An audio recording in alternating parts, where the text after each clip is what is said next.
Welcome to Sleepless Philosophers. There's a quiet idea that lives in the shadows of accepted truth, a whisper that travels through time and flickers behind the masks of tradition. It's the thought that not all philosophies are embraced because they're true, and not all are banned because they're false. Some ideas disappear because they're too powerful, too unsettling, too honest. What if everything believed to be sacred was simply convenient?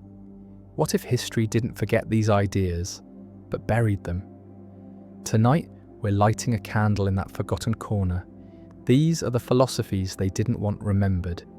If this story draws you in, like the sound of a match striking in a dark room, gently press like and subscribe. We create a new journey like this every single night. And if you're here listening, whisper into the comments, where are you watching from, and what time has the night found you? Now breathe slowly. Let's begin.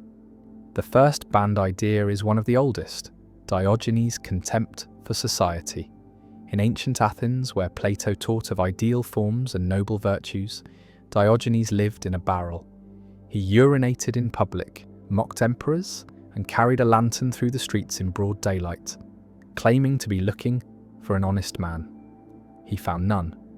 They called him mad, but he was not mad. He was free. Diogenes believed that social norms were cages. He rejected wealth, status, even manners. What is shame, he asked, but a leash held by invisible hands?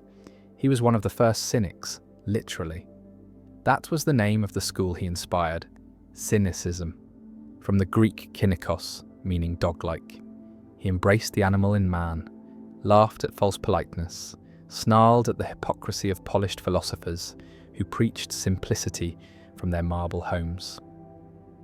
Diogenes had no home. He slept in the marketplace. He ate whatever he could find.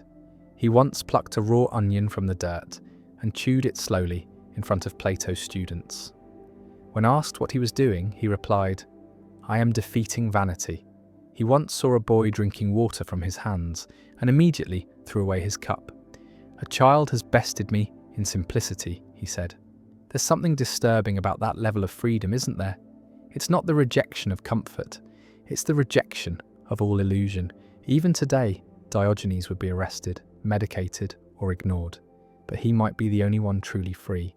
He showed that to live without shame is to escape control, but that's dangerous knowledge in the hands of the obedient. So we label it madness. We bury it under textbooks, but Diogenes still speaks to those who listen carefully. The second banned philosophy is Max Stirner's egoism, a name almost erased from the margins of thought. Stirner believed that all ideologies, religion, morality, politics, even family, are illusions. Spooks, he called them, ghosts that haunt the mind, ideas that demand obedience without offering anything real. Stirner believed in nothing but the self. Not the soul, not the ego in the Freudian sense, but the living, breathing individual, stripped of myth. He claimed that even revolutionaries are enslaved if they die for a cause, because the cause becomes the new master. Stirner's philosophy terrified both the left and the right. Marx read him, hated him, wrote entire volumes trying to erase him, because Stirner exposed something neither capitalism nor communism could answer: the individual who refuses to play, who refuses to be a pawn, a priest, a patriot, or a proletarian. Stirner called for nothing. He asked for no followers. He built no school, because once you follow someone, you've already lost. He said, "I have based my cause on nothing," and that was enough. His ideas are not easy. They don't promise comfort, they promise clarity, but clarity without illusion is not safe. That's why Stirner remains a whisper, not a headline. The third banned idea is the concept of amorality, not immorality, which breaks rules. Amorality ignores them entirely. Thinkers like Nietzsche were labelled dangerous for this, because they suggested that morality, what's right or wrong, is not eternal, it's historical, social, invented. Nietzsche asked, who benefits from our current morality? Who gains when the herd obeys? He saw Christianity, for example, not as divine truth, but as a slave morality, built by the weak to shame the strong. He called it a transvaluation of values. He saw in every law, every should, a hidden power dynamic, a puppet string. So he set fire to it all. God is dead, he said, not to celebrate, but to mourn. Without God, what remains? A terrifying freedom and responsibility. Nietzsche's Superman was not a tyrant, but a creator, someone strong enough to write his own values. But the world wasn't ready. It still isn't. That kind of honesty, that kind of personal authorship, is dangerous. Because if morality is flexible, who holds the pen? Who decides the rules? That's why Nietzsche's work is often sanitized in schools, or twisted by tyrants, because the raw version is too unstable, too honest. The fourth forbidden thread we'll pull tonight is called antinatalism, the belief that birth is a harm, that life itself is not a gift, but a burden passed down without consent. Philosophers like David Benatar argue that existence brings inevitable suffering, and non-existence avoids it completely. He makes a haunting point. The absence of pain is good, even if no one benefits from it. But the absence of pleasure is not bad unless someone misses it, and no one misses pleasure before being born. So not creating life prevents harm without harming anyone. That's a hard truth, a cold logic, but it has ancient echoes. In Greek tragedies, the chorus sometimes declares, "It is best not to be born, second best to die young." In Buddhism too, the cycle of rebirth is not celebrated, it's escaped. Antinatalism isn't about depression, it's about ethics. It asks, is it right to bring someone into a world of war, disease and heartbreak just because we want to? The idea is rejected, not because it's weak, but because it threatens everything. Culture, family, religion, they all rely on new life. If that life is questioned, so is the structure. So we ignore the question. We praise birth and shame those who doubt it. But the doubt remains. Quiet, unwelcome, persistent, like a dim candle flickering where no one wants to look. These are only the first four of many. The philosophies that unsettle, that strip away comfort, that offer not escape but clarity. They do not promise happiness, only truth or something near it. And truth, as history shows, is not always welcome, especially when it's honest, lonely, or absurd. Still listening? Then let the candle burn. Let the wind outside rustle gently. We're only just beginning. Diogenes slept under the stars, and Sterna burned down the sky with a whisper. But now we slip further through the smoke into an idea so strange it slips through language itself. It's called solipsism, and it begins with a question so small it becomes infinite. What if nothing, outside one's own mind, exists? What if every person, every face, every sound, every sky, every god is a dream, flickering behind the eyelids of a single awareness? Not metaphorically, but literally. Solipsism is not a theory people live by, it's a fear people can't escape. It tiptoes into thought late at night when the noise fades, and the world seems too quiet, too precise, too puppet-like. Imagine looking into someone's eyes and wondering, are they real or just a perfect echo of what the mind expects? Imagine touching a wall and not being certain it exists beyond the sensation of pressure.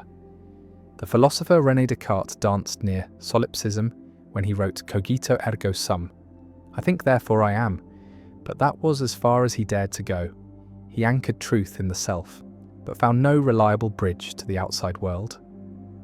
Others followed. Berkeley said to be is to be perceived. Still others whispered, what if nothing perceives anything? And it's all just one mind hallucinating its way through form and sound. Even today, neuroscience cannot disprove it. The brain constructs reality from signals it interprets, but has never seen light or felt heat.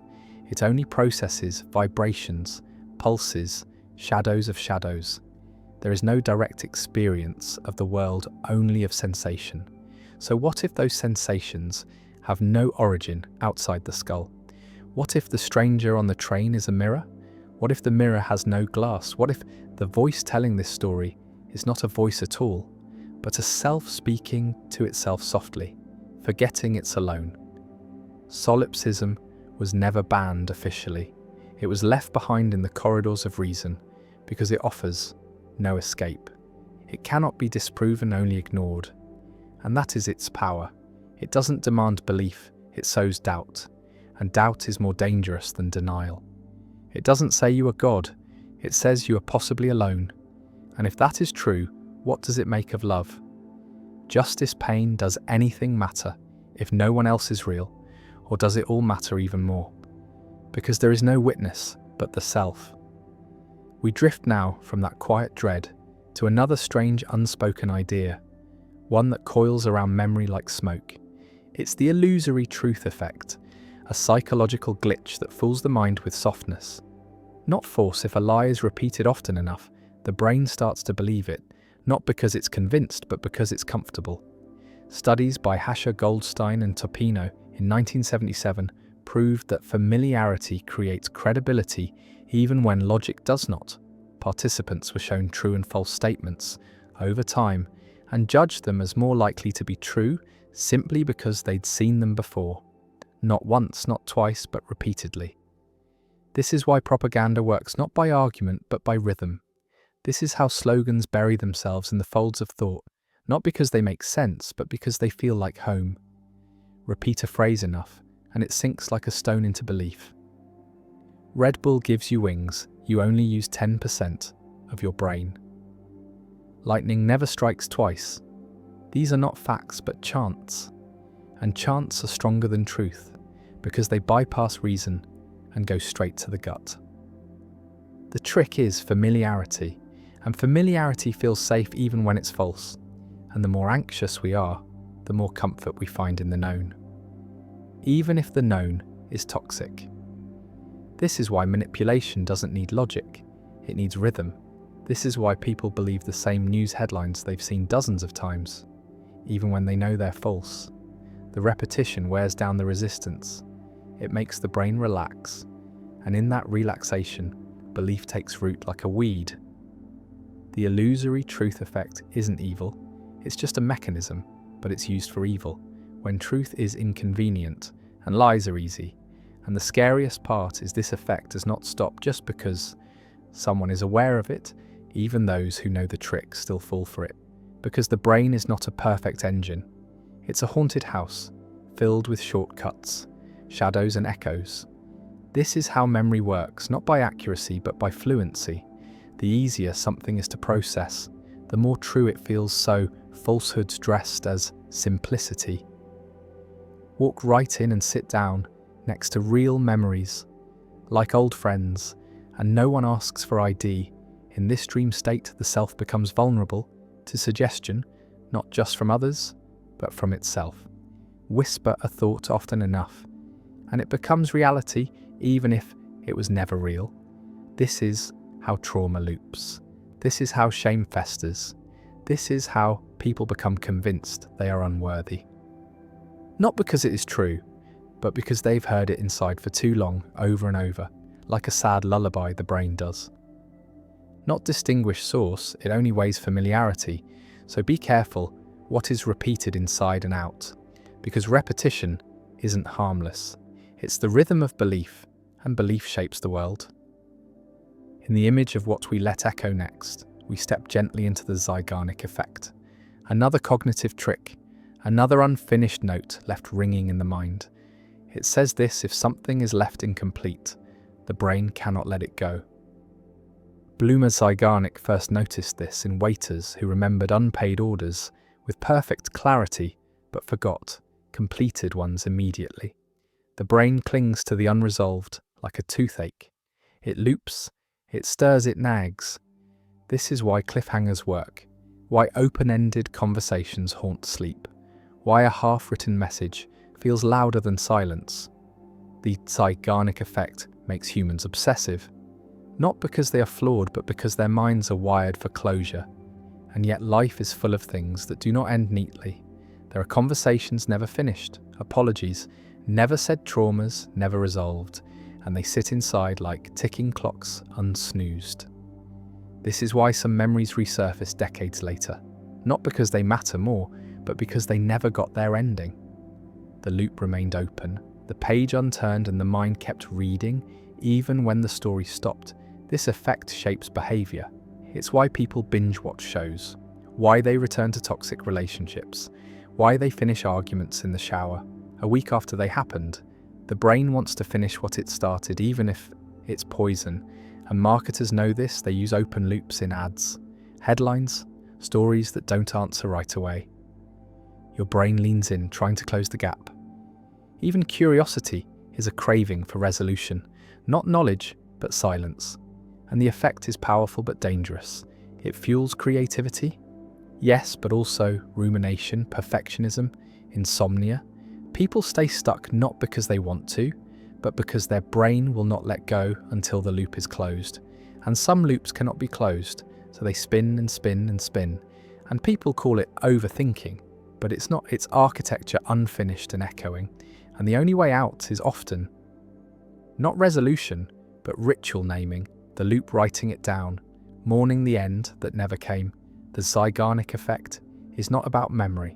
It's about the itch of incompletion and how the brain will scratch until it bleeds unless we teach it to stop these three ideas.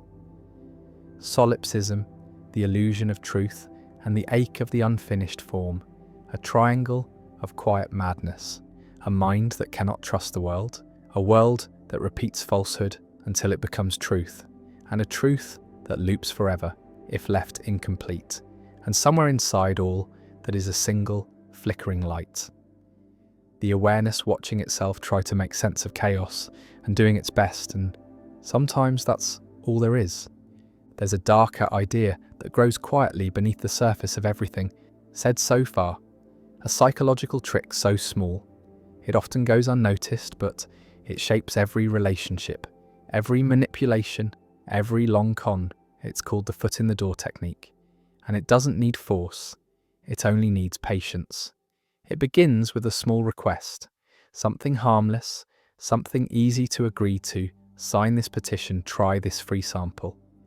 Let me borrow $1. Once someone says yes, they've opened a door, not just to the request, but to a new version of themselves, the kind of person who agrees to things.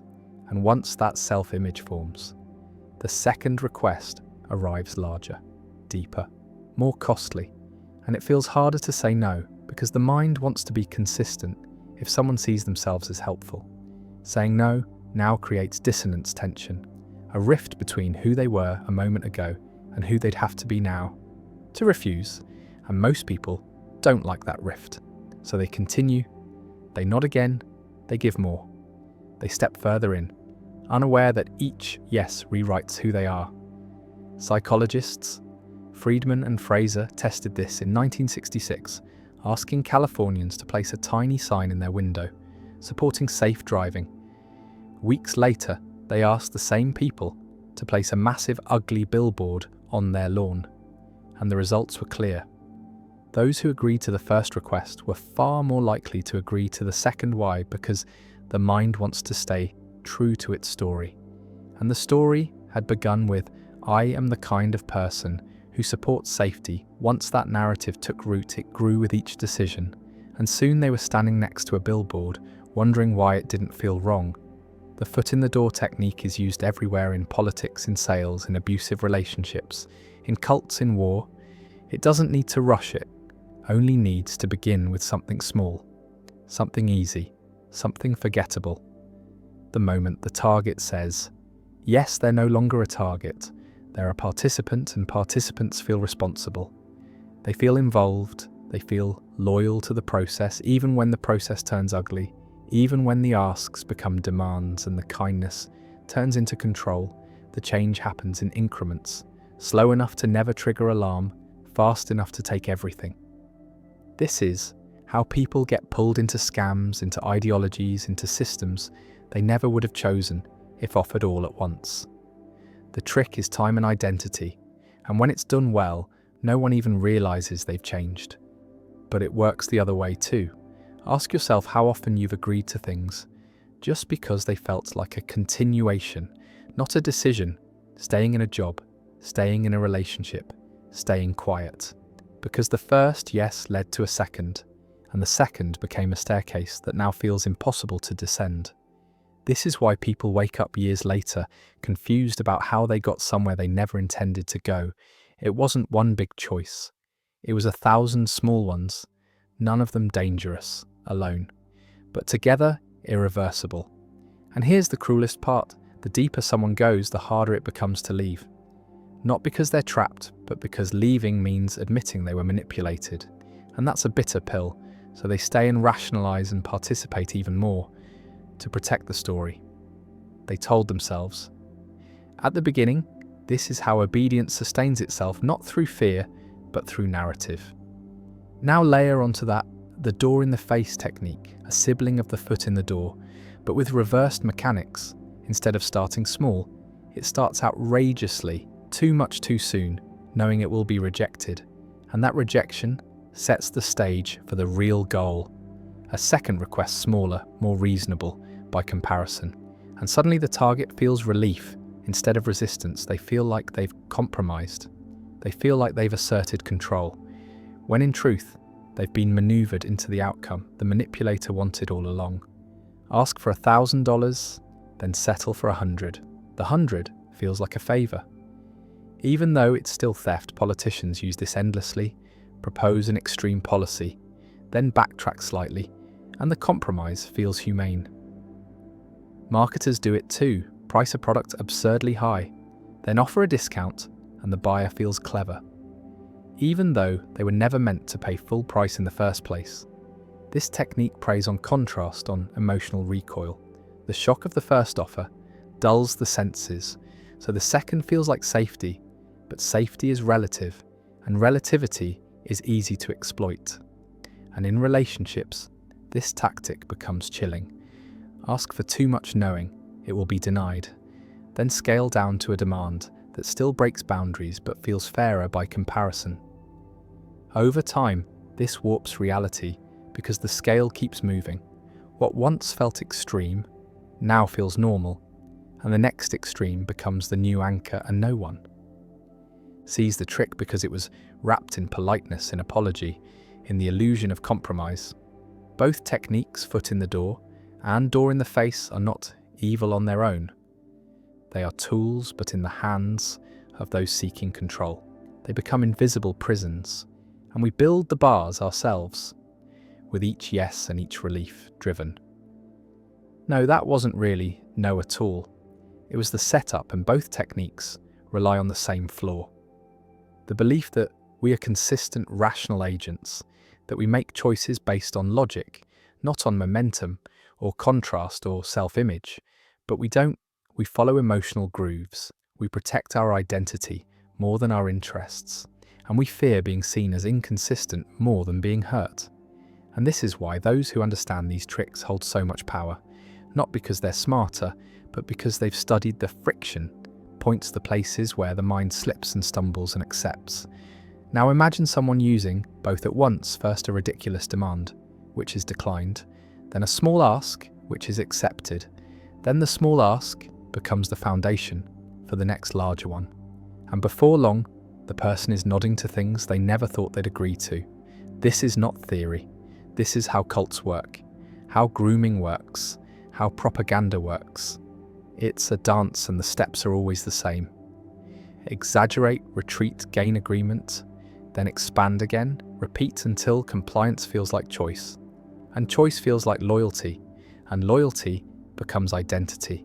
And identity is the strongest leash ever made.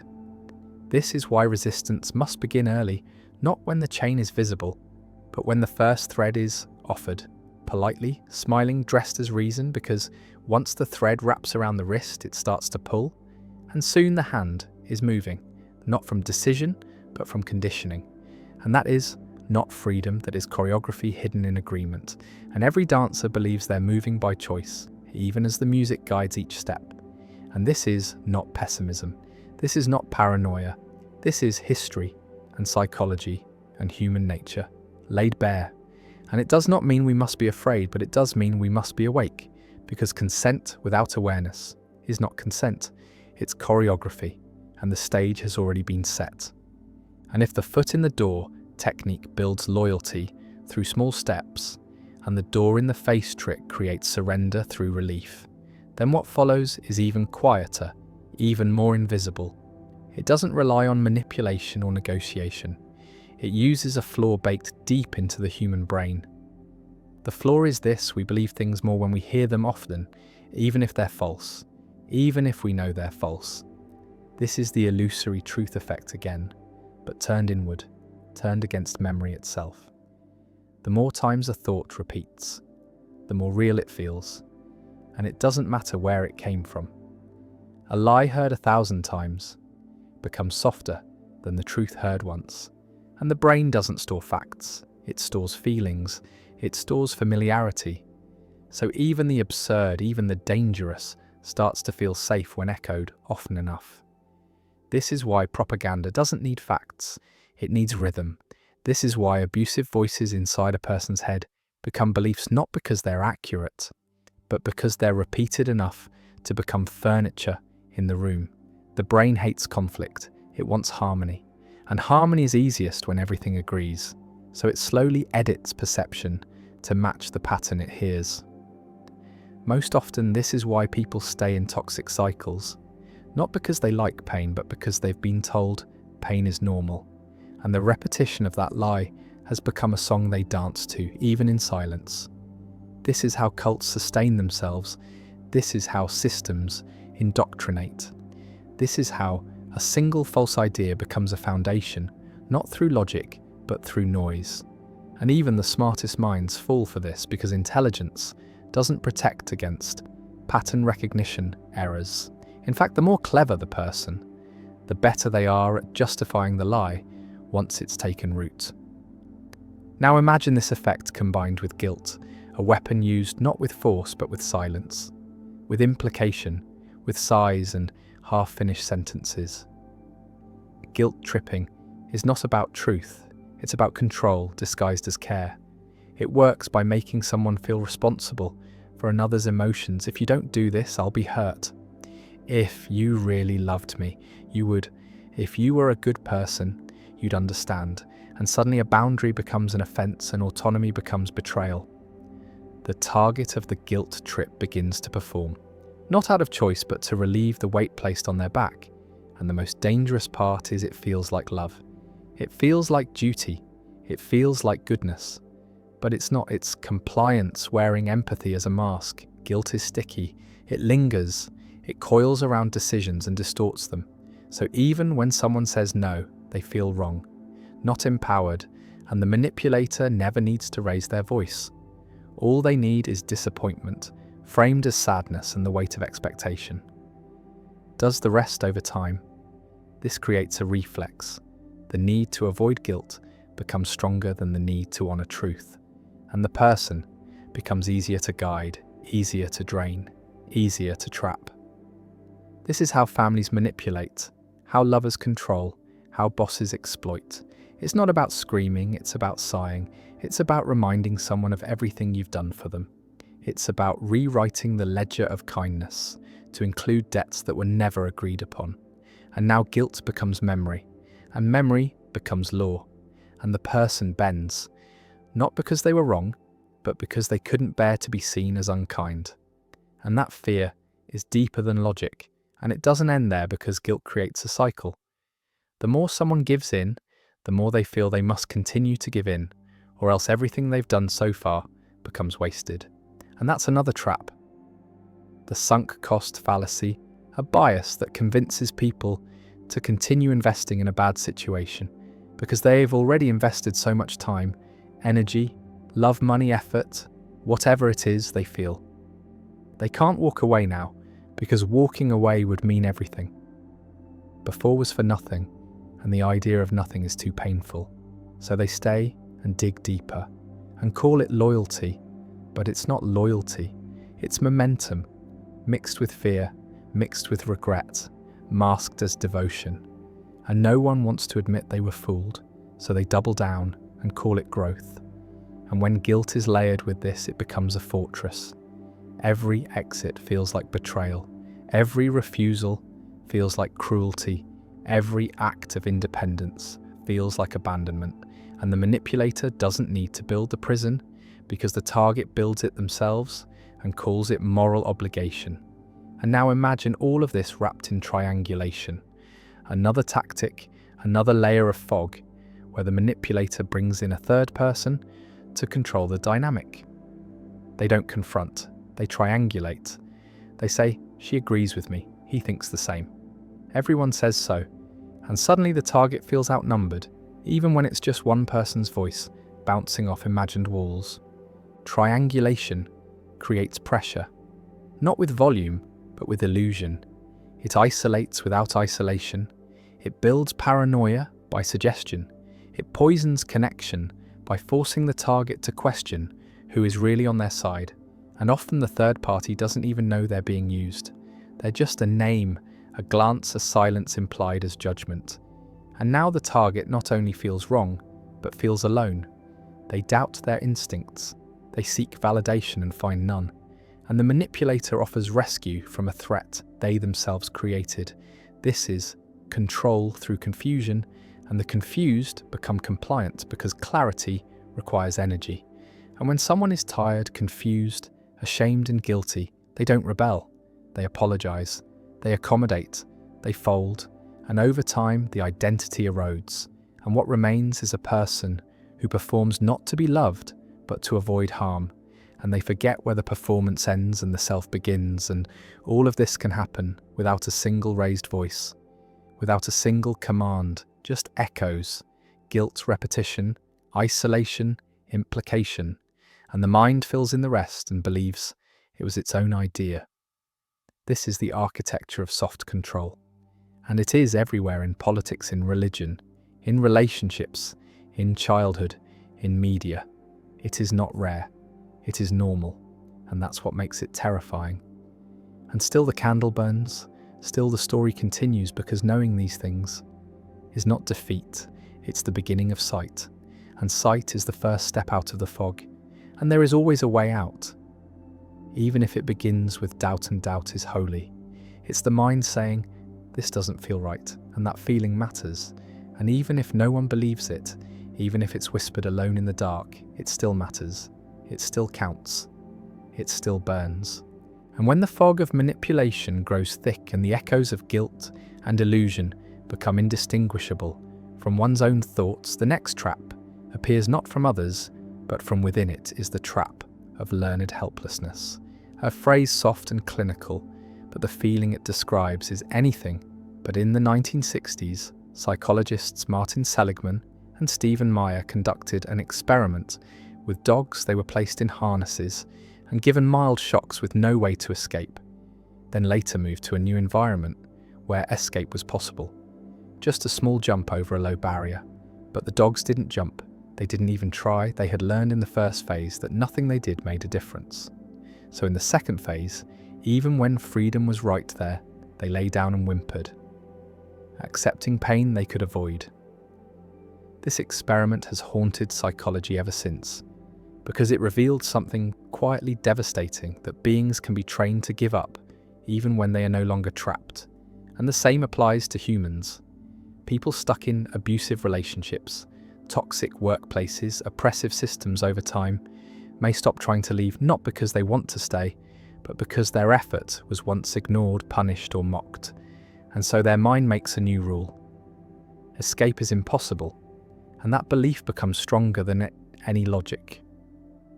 The cage becomes internal, and the door is left unlocked, but no one touches it. This is learned helplessness, and it explains why people don't fight back, even when the conditions improve. It explains the strange apathy, the numbness, the silence that others can't understand, because they haven't felt the weight of repeated failure pressing down on their agency.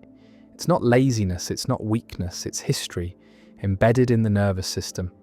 And once it takes root, it becomes the lens through which every decision is filtered. Why bother? They'll say, it won't matter anyway. And here's the paradox. Sometimes they're right. Sometimes the world is unfair. Sometimes effort doesn't pay off. Sometimes Trying does hurt more than surrender, and the mind learns to predict pain and avoid it. But pain avoidance isn't freedom, it's survival. And survival is not the same as living. This is why people shrink themselves, why they stop dreaming, why they avoid new paths, not because the path is blocked, but because their past tells them not to try. And the worst part is that society often blames them for this, brands them as apathetic, as cowards, as lazy, without understanding that the mind once burned by the fire will flinch at the smoke. And flinching isn't failure, it's memory acting faster than reason. And this leads us into another shadowed corridor. The concept of existential inertia, the quiet resistance to change.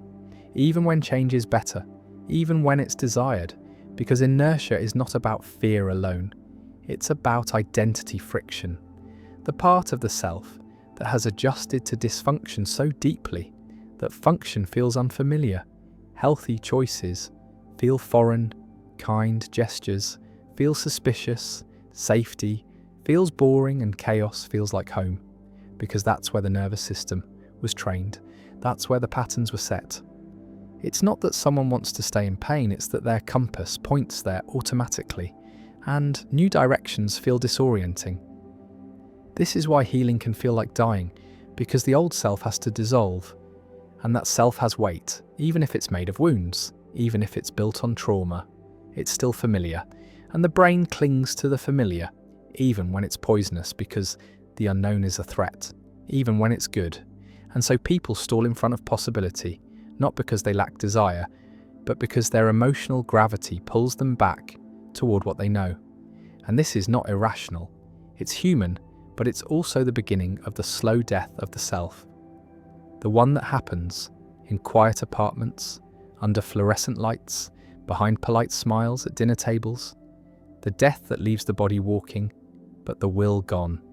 And few notice, because it's not loud, it's not violent, it's gradual and tidy and wrapped in routines. And so society rewards it and calls it stability, but it's not, it's inertia. And sometimes that inertia is protected by the sunk cost fallacy again, that twisted sense that because something has been endured, it must be continued, or else the suffering was meaningless. But suffering isn't currency. It doesn't need to be spent to be validated, and walking away doesn't erase the past, it just stops it from continuing. And yet the mind resists because we were taught to finish what we start, even when what we started is a disaster. And that brings us to the tyranny of consistency. The internal law that says once a story has been told about who we are, we must continue telling it forever, and changing the story feels like betrayal. Even if the old one hurts, people stay.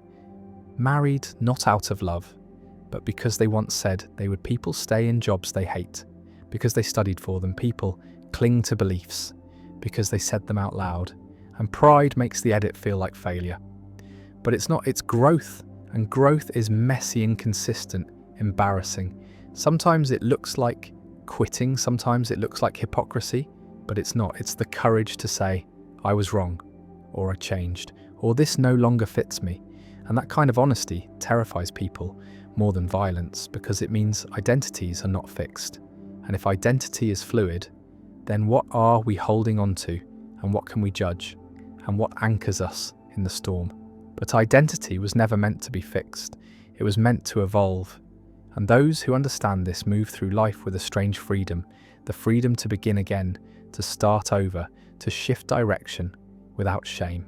And society often hates them for it, calls them unstable, fake, disloyal, because consistency is easy to control, but transformation is not.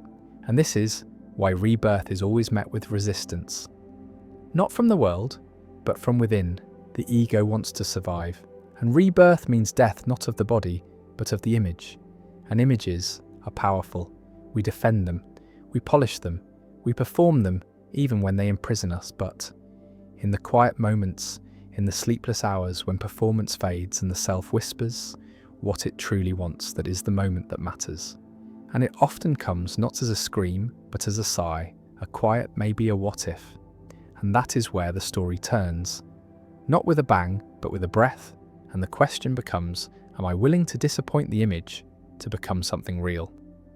And once someone begins to question the image they've been performing, the next wall they often hit is built from something even deeper than consistency or guilt. It is the fear of rejection, not simple disapproval, but the ancient primal fear of being cast out, the kind that echoes from when exile meant death, when being unloved meant being left behind, and being left behind meant the wolves came at night. This fear still lives inside the body, even if the wolves are now opinions, even if the village is now a group chat or a dinner table, or a silence that stretches too long after someone speaks their truth. And this is why conformity feels safer than authenticity, not because it's better, but because it's older. The nervous system knows that standing out has a cost, and so people shrink their truths, soften their voices, blur their edges, not because they want to be fake, but because they want to be loved. And that desire is not weakness, it is survival, but survival built on suppression becomes suffering.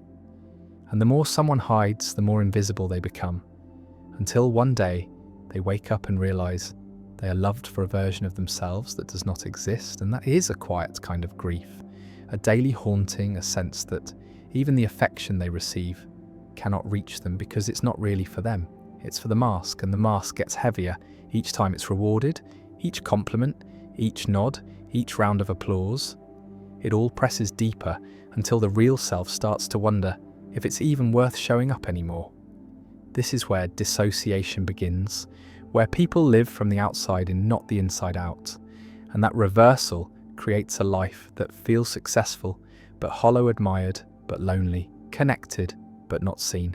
And this is where we touch Carl Jung's shadow, the parts of the self we exile in order to belong, the anger, the doubt, the lust, the wildness, the sadness, the curiosity, the rage. The child and the philosopher Jung believed that what we repress does not die. It waits, it watches, and if ignored long enough, it erupts in strange ways through projection, through illness, through sabotage, through dreams that whisper truths no one else will say out loud. The shadow is not evil. It is unacknowledged. It is the self's demand to be whole. Not just good, and those who embrace it, who integrate it, who walk with their own darkness, do not become monsters. They become real, and in a world obsessed with image, real is rare and rare is feared, so shadow work remains hidden, misunderstood, dismissed as mystical, when it is in fact the root of most modern sickness, the ache of inauthenticity, the depression that doesn't respond to sunlight or sleep or pills. Because it's not about serotonin, it's about exile. And what has been exiled cannot heal until it is welcomed back. This is why certain emotions scare people. Not because they're dangerous, but because they break the spell. Sadness slows the hustle, rage challenges, injustice, grief dissolves illusion. And in a world built on illusion, those feelings are framed as dysfunction when they are actually the soul's immune system trying to push out the lie. And yet we are taught to fear them, to medicate them, to bury them. And so we carry the ache, the quiet hum of wrongness that no one can name, because naming it would require speaking truth, and truth requires safety.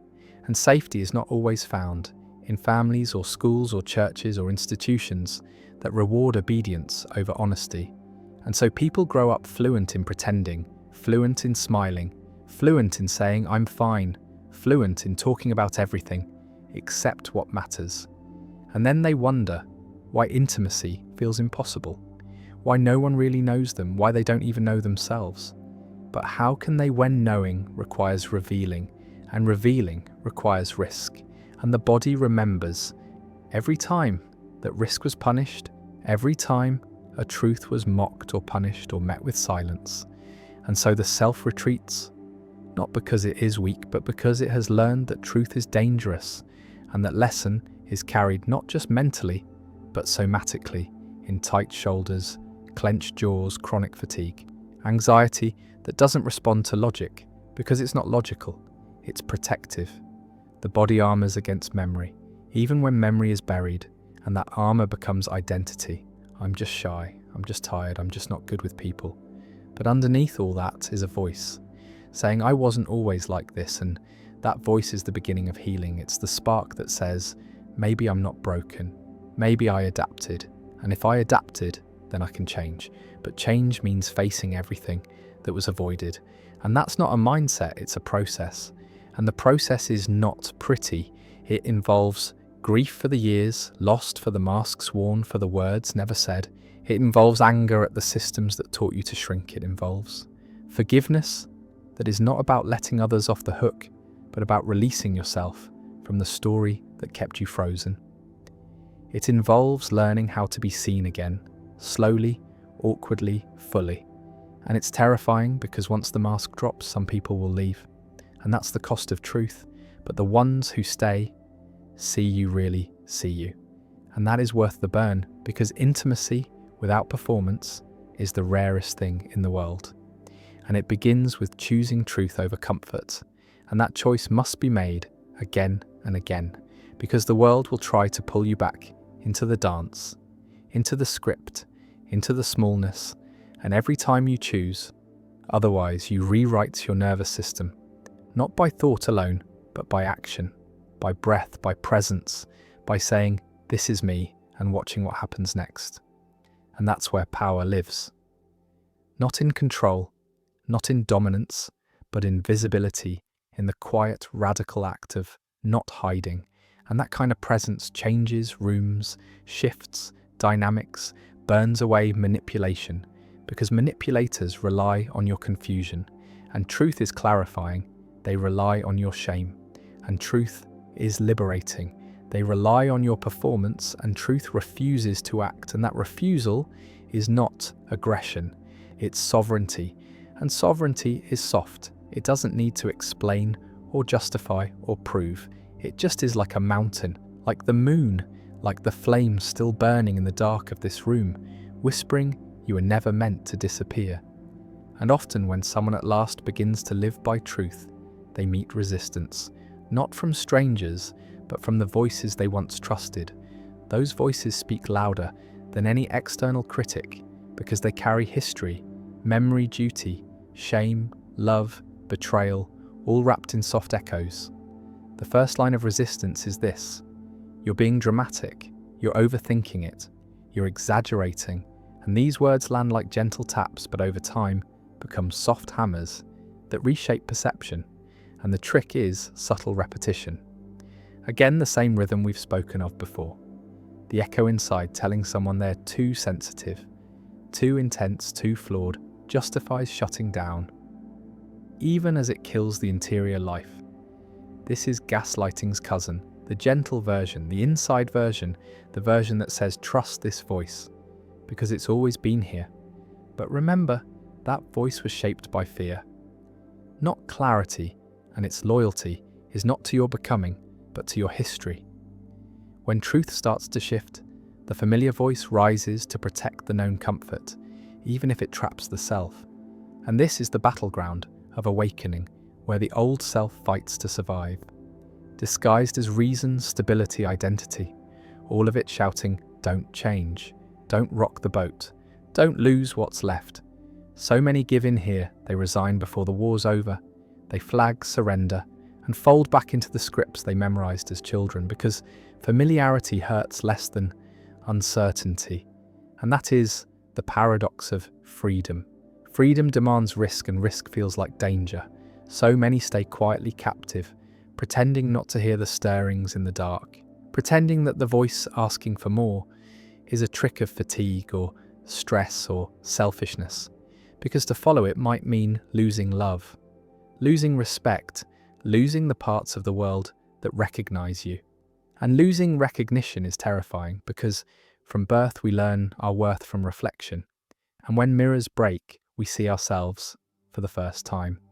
And often we don't like what's there, so we put the mirror away, but those shards remain inside, waiting for someone to risk reassembling them. And that is the work of philosophers, not in ivory towers, but in empty rooms, by candlelight turning toward what was hidden and speaking it softly aloud.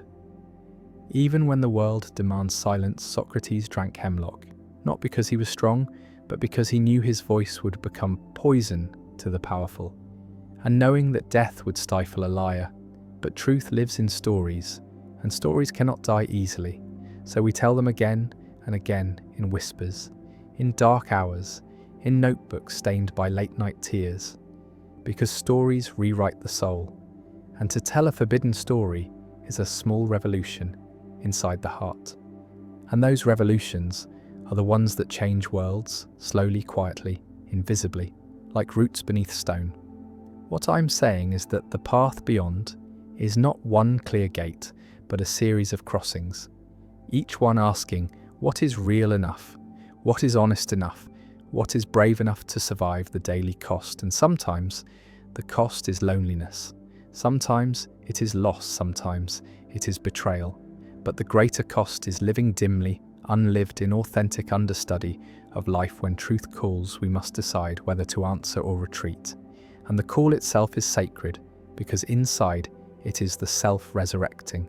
And resurrection always meets resistance, but that resistance can be met not with force but with presence. Not with arguments, but with continuing to speak small truths aloud, so others hear permission in the echo, so others may begin their whisper too. There is no roadmap, only compass bearings, only soft alignment with the self's faintest truths, and step by uncertain step, we learn to trust our own gradient of rightness. Not the moral maps others handed us, but the interior maps we draw slowly with wounds and wonder and quiet insistence. We learn that some truths are small. This boundary is mine. This feeling matters. This voice exists, even if it trembles, and sometimes that is revolutionary. The small resistance shifts the axis of identity, and over time the tilt becomes movement, then direction, and eventually momentum.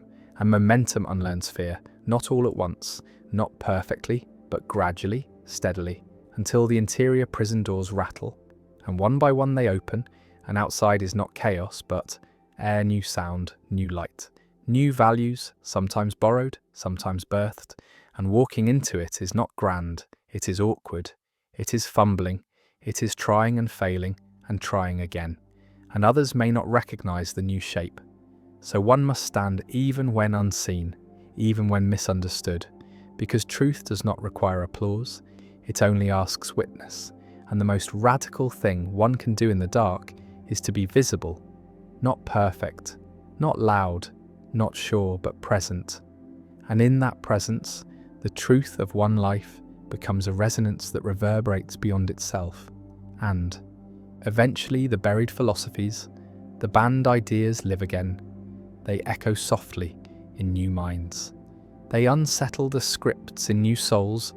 They threaten the prison, and sometimes that is enough to crack a wall in someone else's mind. And the flame spreads not by force but by patience, curiosity, courage, telling the story again and again, in soft detail, in late night, in whispered tone, until someone else hears what was buried and sees that the buried is not death, it is seed. And once the first truth is spoken, the second comes easier, not because the world softens, but because the self remembers what it means to be real, and that memory is stronger than shame, stronger than resistance, stronger than the silence that shaped so many early years. The silence taught by side eyes and tone shifts, and the sharp sting of being too much, too honest, too awake. And so many people carry this training deep in the body.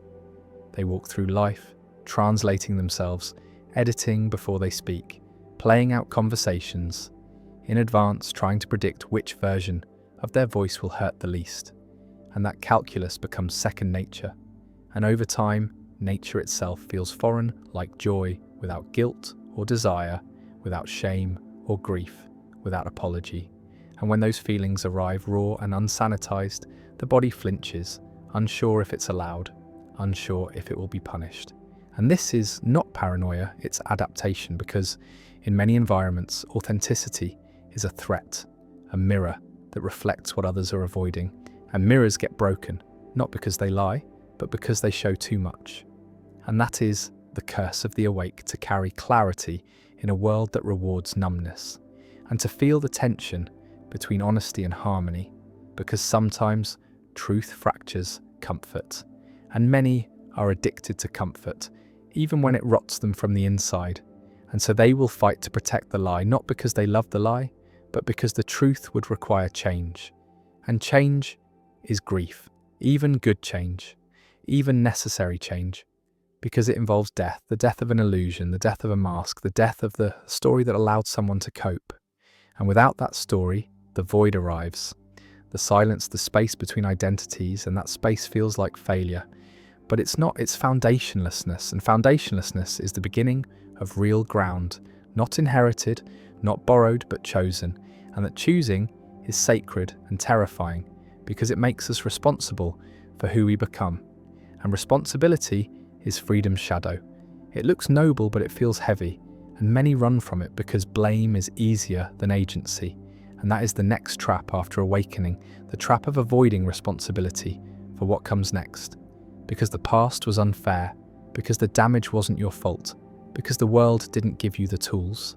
But even if the wound wasn't your fault, the healing is your task. And that truth sits like a stone in the gut, because it demands effort, without guarantees, effort without applause, effort that may only make sense years later in the quiet dignity of having become someone you respect. And this is why many fall back asleep, back into roles and scripts and distractions, because becoming is slow and lonely, and the world will not thank you for it. And yet those who continue, those who choose to carry the weight of becoming, they change the temperature of the spaces they enter. They offer presence, not performance. They hold space for complexity, for contradiction, for the broken beauty of being alive, without needing to fix it, or name it, or win. And that kind of person is rare and magnetic. Not because they shine, but because they don't flinch. And in a world full of flinching that stillness is a revolution, it says, I am not here to perform, I am here to witness. And witnessing is what most people are starving for. To be seen, not as a role, not as a function, not as a reflection of someone else's need, but as a self with edges and nuance and longing. And that hunger to be seen is what drives most behaviour. The posturing, the bragging, the endless content, the costumes of competence and confidence, and cool all of it, a cry that says, do you see me under this? Do you recognise me? And most don't. And that's why the hunger grows and morphs into addiction, and chasing, and overgiving, and obsession, and loneliness, disguised as achievement. And the healing of that hunger is simple but not easy. It begins with being seen by oneself, honestly, relentlessly, with softness, but no excuse to sit with the mess without flinching to say yes. This is what I am today, and I do not need to justify or explain or earn love through performance. And that self-recognition is the first salve, and it teaches the nervous system that being seen does not equal being hurt. And slowly, the body learns to trust its own aliveness, again, its own needs, its own timing. And that trust becomes sovereignty, the ability to choose from clarity, not fear. And from that place, relationships shift, careers shift, conversations change, boundaries appear not as walls, but as invitations to meet in truth, not transaction. And the world may resist this, the world may call you selfish or cold or different, because the world profits off your self-abandonment.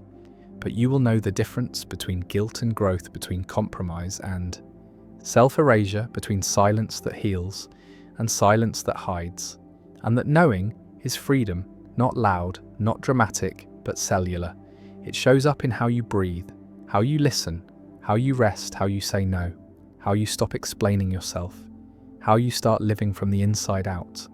And that shift is not visible to everyone, but it will be felt, and some will be drawn to it and some will leave. And both are blessings, because clarity repels what no longer fits and makes space for what does. And that is the quiet rebellion, the soft revolution of the self returning home. Not to a version of the past, but to a future that can only be built by the hands that have stopped pretending and started planting again in the soil of what is true. And still the world resists the slow return of the self, because a person who cannot be controlled must be excluded, and a person who no longer conforms must be pathologized. It has always been this way, Those who step outside the line of consensus are first ignored, then mocked, then feared, because they no longer serve the system's rhythm. And this is not new. This is ancient. In every village, in every empire, in every religion, in every industry, there is a cost to waking up, and the cost is belonging, but belonging built on betrayal of the self is not safety. It is surveillance disguised as community.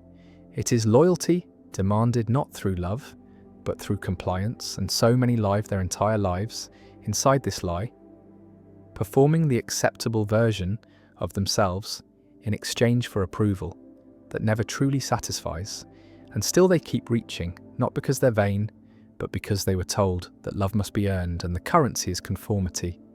But what happens when someone no longer pays?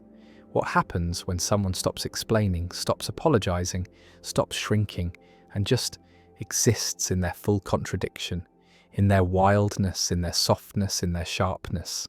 What happens is disruption, not through violence, but through vibration. And the system notices and tightens its grip sometimes, with laws, sometimes with labels, sometimes with silence. And this is why the philosophies that liberate are often banned not with fire, but with forgetting erased, not through argument, but through omission. And yet they survive in margins, in footnotes, in whispers, passed from one soul to another like a secret inheritance. Truths too alive to be destroyed. They re-emerge when the collective is ready, or desperate enough, or broken enough to listen, and they speak of things the modern world calls impractical: slowness, stillness, presence, paradox, intuition, complexity, uncertainty, the very things that machines cannot replicate. And yet these are the truths that nourish the human spirit, the truths that do not sell well, because they cannot be scaled, but they can be shared. And that sharing is an act of rebellion. It says you do not need to earn rest, you do not need to perform to belong, you do not need to explain your existence to deserve peace. And the moment someone believes that, even for a breath, the machinery falters just a little, and the spell weakens and the self begins to unfurl, and what returns is not a better version, but an older one. The one before the edits, before the masks, before the armour. The child who asked too many questions, who danced without rhythm, who cried too loudly, who laughed inappropriately, who felt too much. And that child is not weak, that child is not broken, that child is the blueprint, and remembering them is the first step toward rebuilding a life that doesn't require pretending. And this is where many begin to grieve, not just what was lost, but what was never allowed to be the versions of themselves that were killed before they could live. The dreams dismissed, the instincts mocked, the truths punished. And grief is holy, grief is honest, grief is the body catching up to the soul. And it comes in waves, in rage, in sadness, in numbness, in awe. It is not linear, it is not tidy, and the world will try to rush it, package it, medicate it, but grief cannot be tricked. It knows what was lost, and it will not be silenced until it is honoured and honouring. Grief is honouring love because we only grieve what we valued, and sometimes we valued illusions, but even then the pain is real and must be felt fully to be released. And after grief comes quiet, not peace but quiet. The empty space where something new might grow. And that space is terrifying because it is undefined, and humans fear the undefined. We want names, we want answers, we want narratives, but healing is not a narrative. It is a practice. It is sitting with the truth without trying to fix it. It is witnessing the storm without trying to stop it. It is learning to stay. And in staying, we change the terrain of our nervous system. We teach the body that the truth is survivable, that the feeling will pass, that the pain will move, and slowly capacity grows, and what once felt overwhelming becomes manageable. What once felt unbearable becomes familiar. Not in a numbing way, but in a strong way. And that strength is not the absence of pain, but the presence of self. And from that place, new desires emerge, not imposed, not marketed, but true. And those desires shape new paths, not goals, not checklists, but orientations. And we begin to walk differently, slower, clearer, softer, with less noise and more knowing. And people will notice, some will be drawn to it, and others will resist because your presence will mirror their absence. And not everyone is ready for that. And that's okay, because your becoming is not a performance.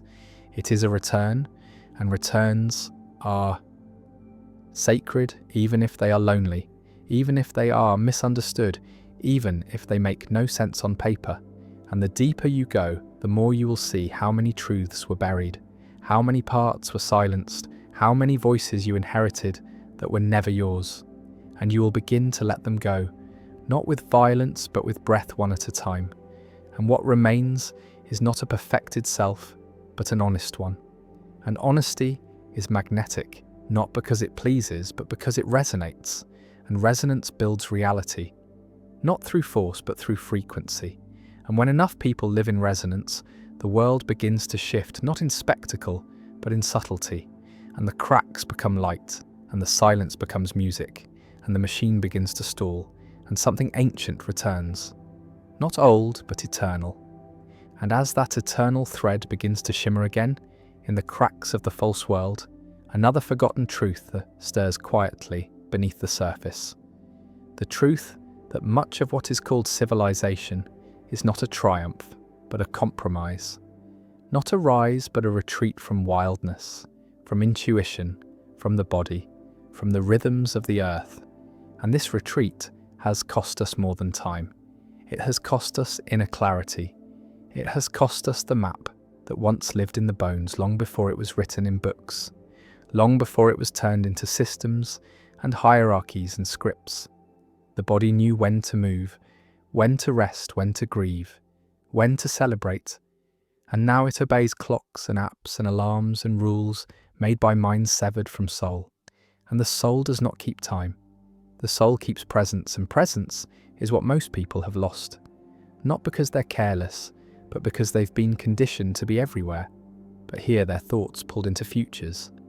They can't predict, their hearts caught in pasts. They can't repair their attention, harvested by machines.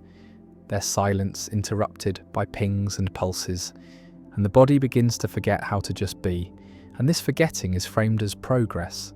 But progress without presence is destruction. It builds outward, while hollowing inward. It multiplies without meaning. It grows without roots. And rootless people are easy to manipulate because they chase anchors outside of themselves. They chase status, they chase validation, they chase certainty in a world that offers only illusion. And when they don't find it, they turn to noise to numb the ache. And the noise is constant information, distraction, entertainment, advice, opinions, all of it shouting louder and faster until the signal is drowned out, and no one remembers what their own voice sounds like. And in that, forgetting the market moves in, offering substitutes for false identities, false gods, false intimacy, false power, and people buy it. Not because they're foolish, but because they're starving.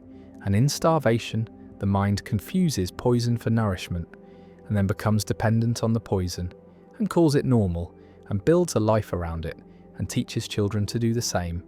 And the cycle repeats. Not because it's sustainable, but because it's familiar. And breaking that cycle requires something terrifying. Silence, not quiet, but true silence. The kind that strips away every voice, except the one inside, the kind that reveals what was buried under the performance.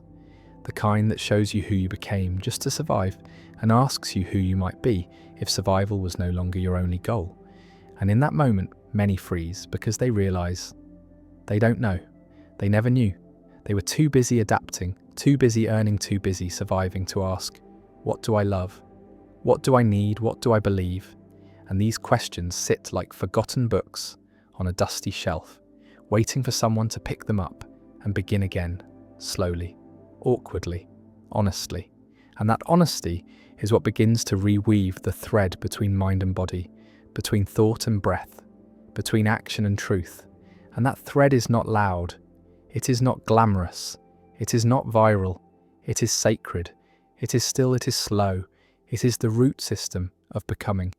And once it begins to grow, it changes everything. Not because the world changes, but because your way of seeing does. And vision is not neutral, It shapes experience.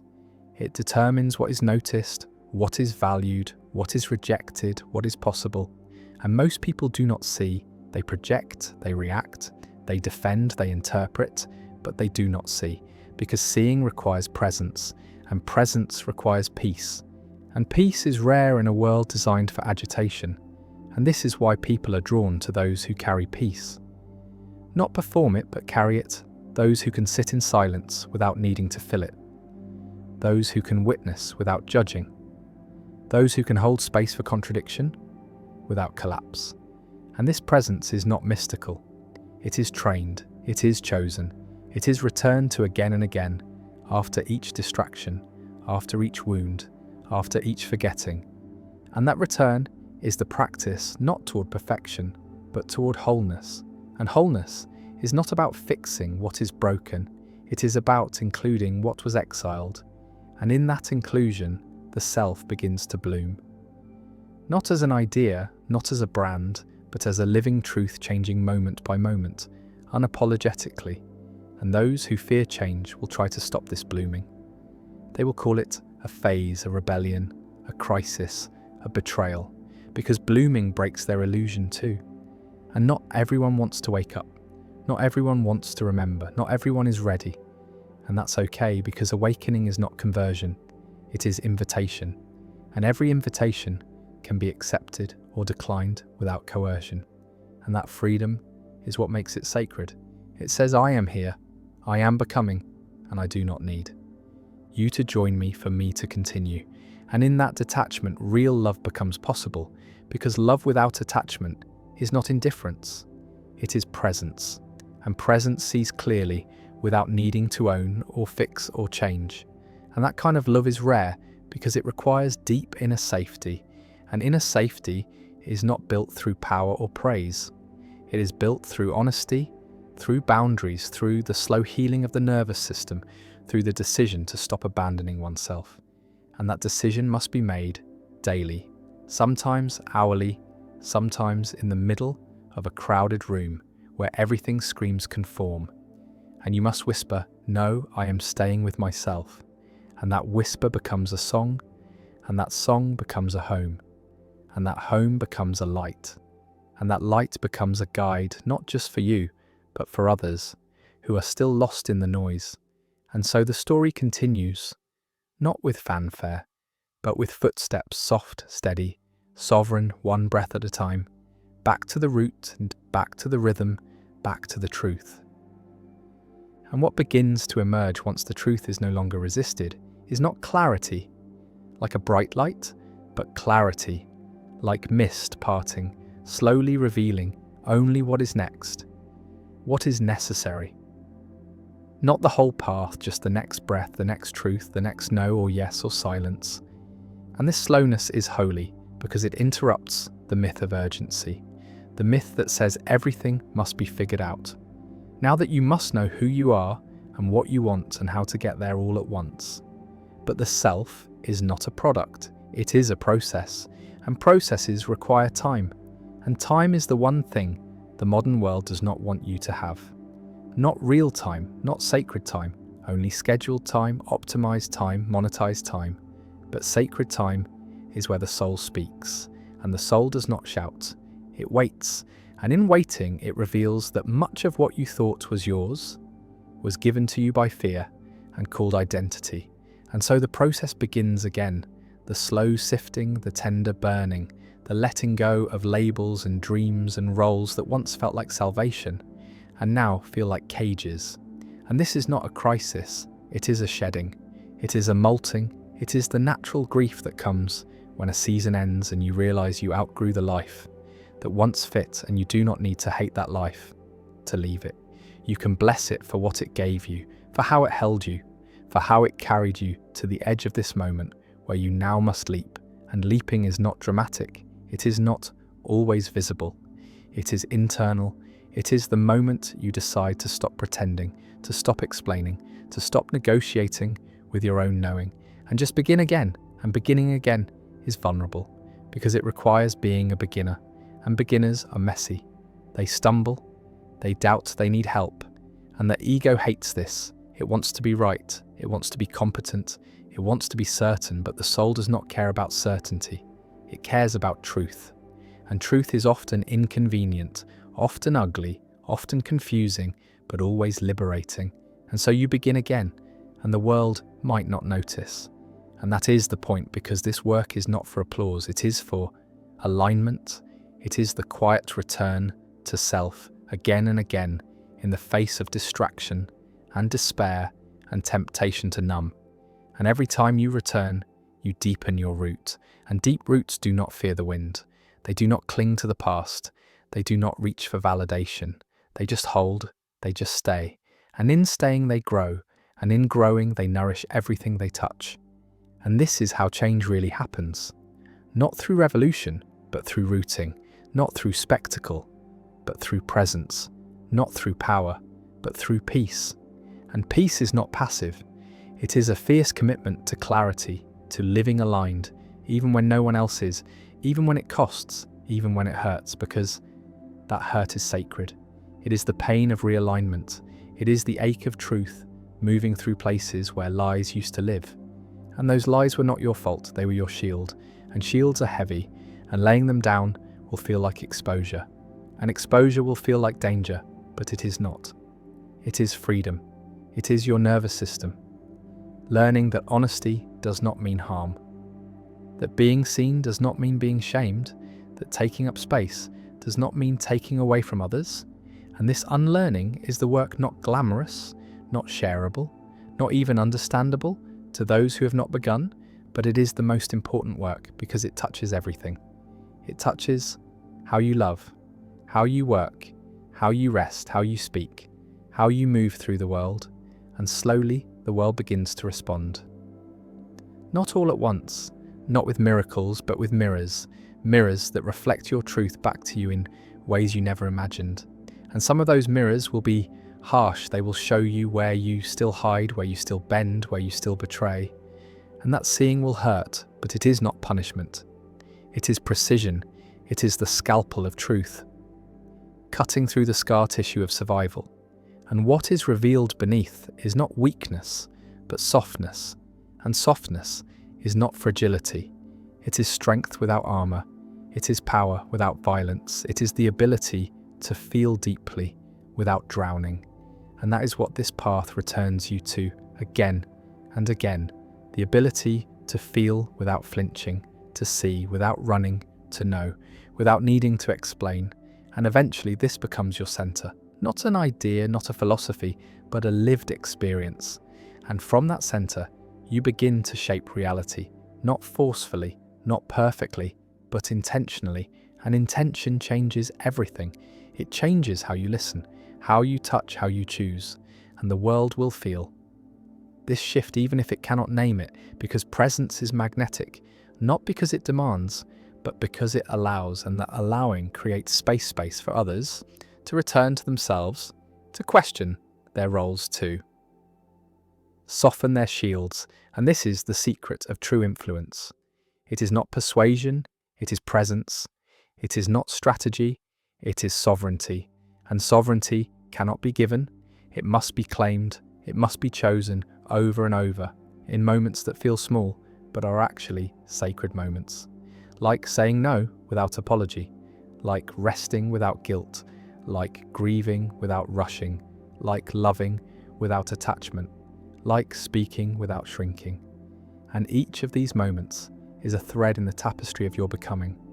And one day, you will look back and realize that the life you once dreamed of was not a destination, but a direction, a vibration, a frequency that you tuned yourself to by choosing what was true over, what was easy over and over, until it became who you are.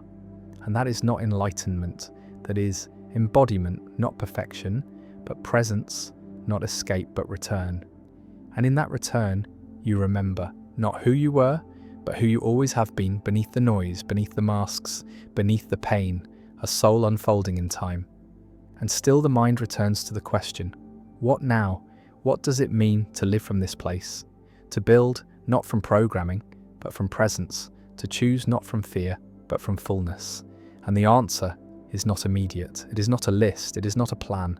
It is a posture, a leaning into life without the armor of certainty, a willingness to let the next step be unknown, to let the next moment shape you without needing to master it in advance. And this is the opposite of how we were trained. We were trained to anticipate, to calculate, to control, to always know, but life is not an algorithm and living is not a project. And so the deeper path begins with unlearning the reflex to dominate and reclaiming the right to dance, to improvise, to feel our way through the dark, like animals, like ancestors, like children who once trusted the world until it taught them not to. And this is the remembering that lives inside all, forgetting that the body knows more than the brain, that wisdom arrives in stillness, that clarity blooms from chaos not in spite of it, but because of it. And so we allow the mess, we let the grief wash through, we let the joy shake our bones, we let the contradictions live side by side without resolving them into neat little answers, because truth is not neat, it is layered, it is wild, it is breathing, and the moment we try to pin it down, it shapeshifts and walks away, because it is not a possession, it is a presence, and so we stop chasing and start listening. And in listening, we begin to hear what we have been running from all along. The voices we silenced, the desires we buried, the parts of ourselves we disowned because they were too much, too loud, too strange, too inconvenient, and we realized that those parts were never wrong. They were just waiting. And now they are returning not as problems, but as power, not as shame, but as signal, not as flaws, but as fragments of the whole. And the whole is what we were always meant to be. Not perfect, but complete. Not polished, but true. And from this place we start to rebuild. Not in the image of what others told us to be, but in the image of who we are when we are not performing. And this rebuilding is quiet. It happens in the way we breathe, in the way we say no, in the way we show up for the mundane, in the way we stop apologizing for existing. And this is not rebellion, it is remembrance. It is the body remembering how to trust itself, the mind remembering how to serve the soul, the heart remembering how to feel without fear. And in this remembrance, we stop seeking permission. We stop outsourcing authority. We stop begging for validation from systems that were never built to see us. And we begin to create, not for approval, but for expression, not for success, but for aliveness. And our creations reflect our truth, even when they are flawed, even when they are strange, even when they make no sense to anyone else. Because they are ours, and that is enough. And in time the world may begin to mirror back something different, not because it changed, but because we did. And perception shapes reality, and reality shaped by truth is softer, more porous, more spacious, more alive. And suddenly there is room for others too, room for their truth, for their pain, for their joy, for their contradictions. And we stop needing to fix them, to change them, to convince them.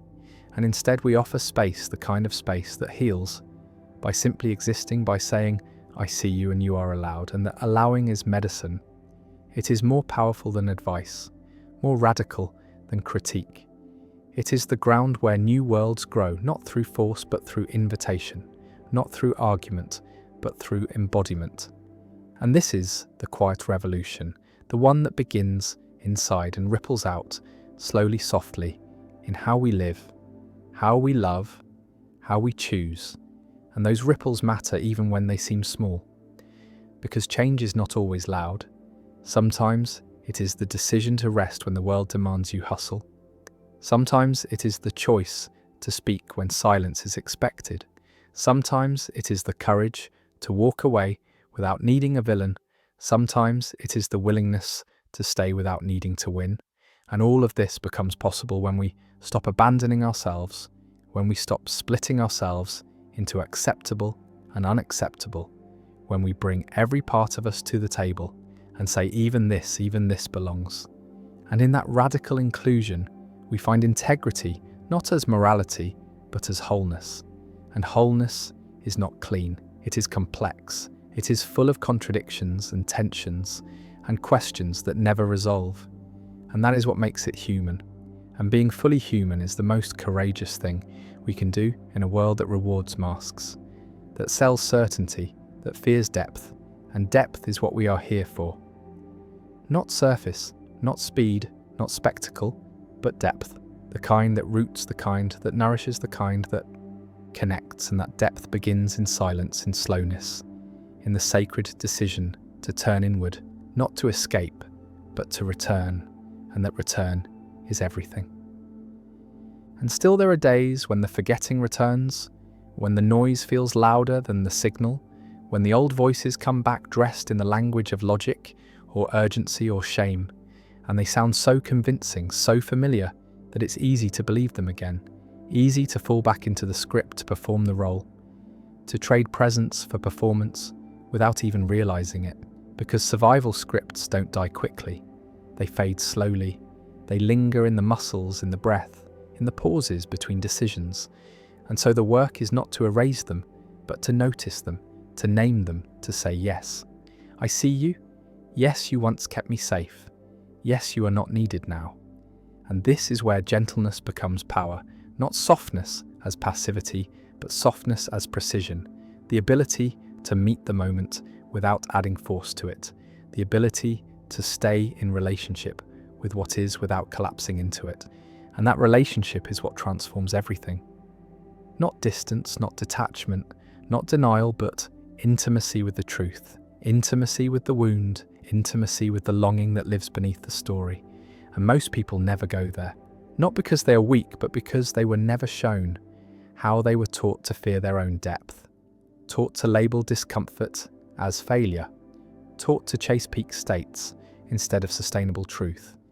And so they live in cycles of striving and crashing, of performing and numbing, of endless reaching for something they can't name, because what they're really reaching for is themselves. And that reaching is not wrong, it is sacred. It is the soul refusing to settle. It is the signal that something within still remembers, even when the mind forgets. And so we listen, not to fix, but to follow. We trace the ache like a map. We ask, what is this pain protecting? What is this fear hiding? What is this longing trying to reveal? And we follow it down into the body, into the places we left behind, into the spaces where the truth got too loud and we had to leave. And now we return not with blame, but with breath, not with judgment, but with presence. And in that return, we find pieces of ourselves we thought were lost, and we begin to weave them back together, not into the person we used to be, but into the person we are becoming. And that becoming is messy and beautiful and real, and it does not look like the movies. It looks like crying in the middle of the day for no reason, like saying no and shaking with guilt, but still not apologizing, like telling the truth and sitting in the silence that follows, like loving yourself through the shame spiral, instead of waiting to feel worthy again. And all of this is sacred. It is the sacred work of re-inhabiting the self, of reclaiming the inner ground that was once abandoned for belonging and now is being rebuilt for freedom. And freedom is not the absence of fear, it is the choice to move anyway. Freedom is not the end of pain, it is the decision to feel fully without flinching. And that decision changes everything.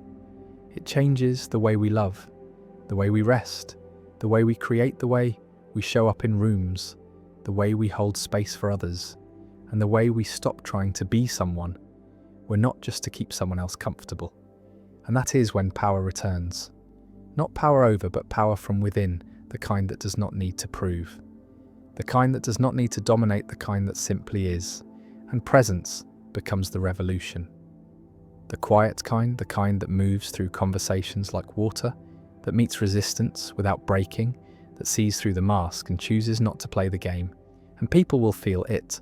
Some will be drawn, some will be triggered, and both are gifts because they reveal where we still perform, where we still betray, where we still seek approval. And in seeing that we are free to choose differently, and choosing differently is how we change. Not by forcing ourselves to be new, but by remembering we were never meant to be anything but whole. And wholeness includes the parts we still wish were different.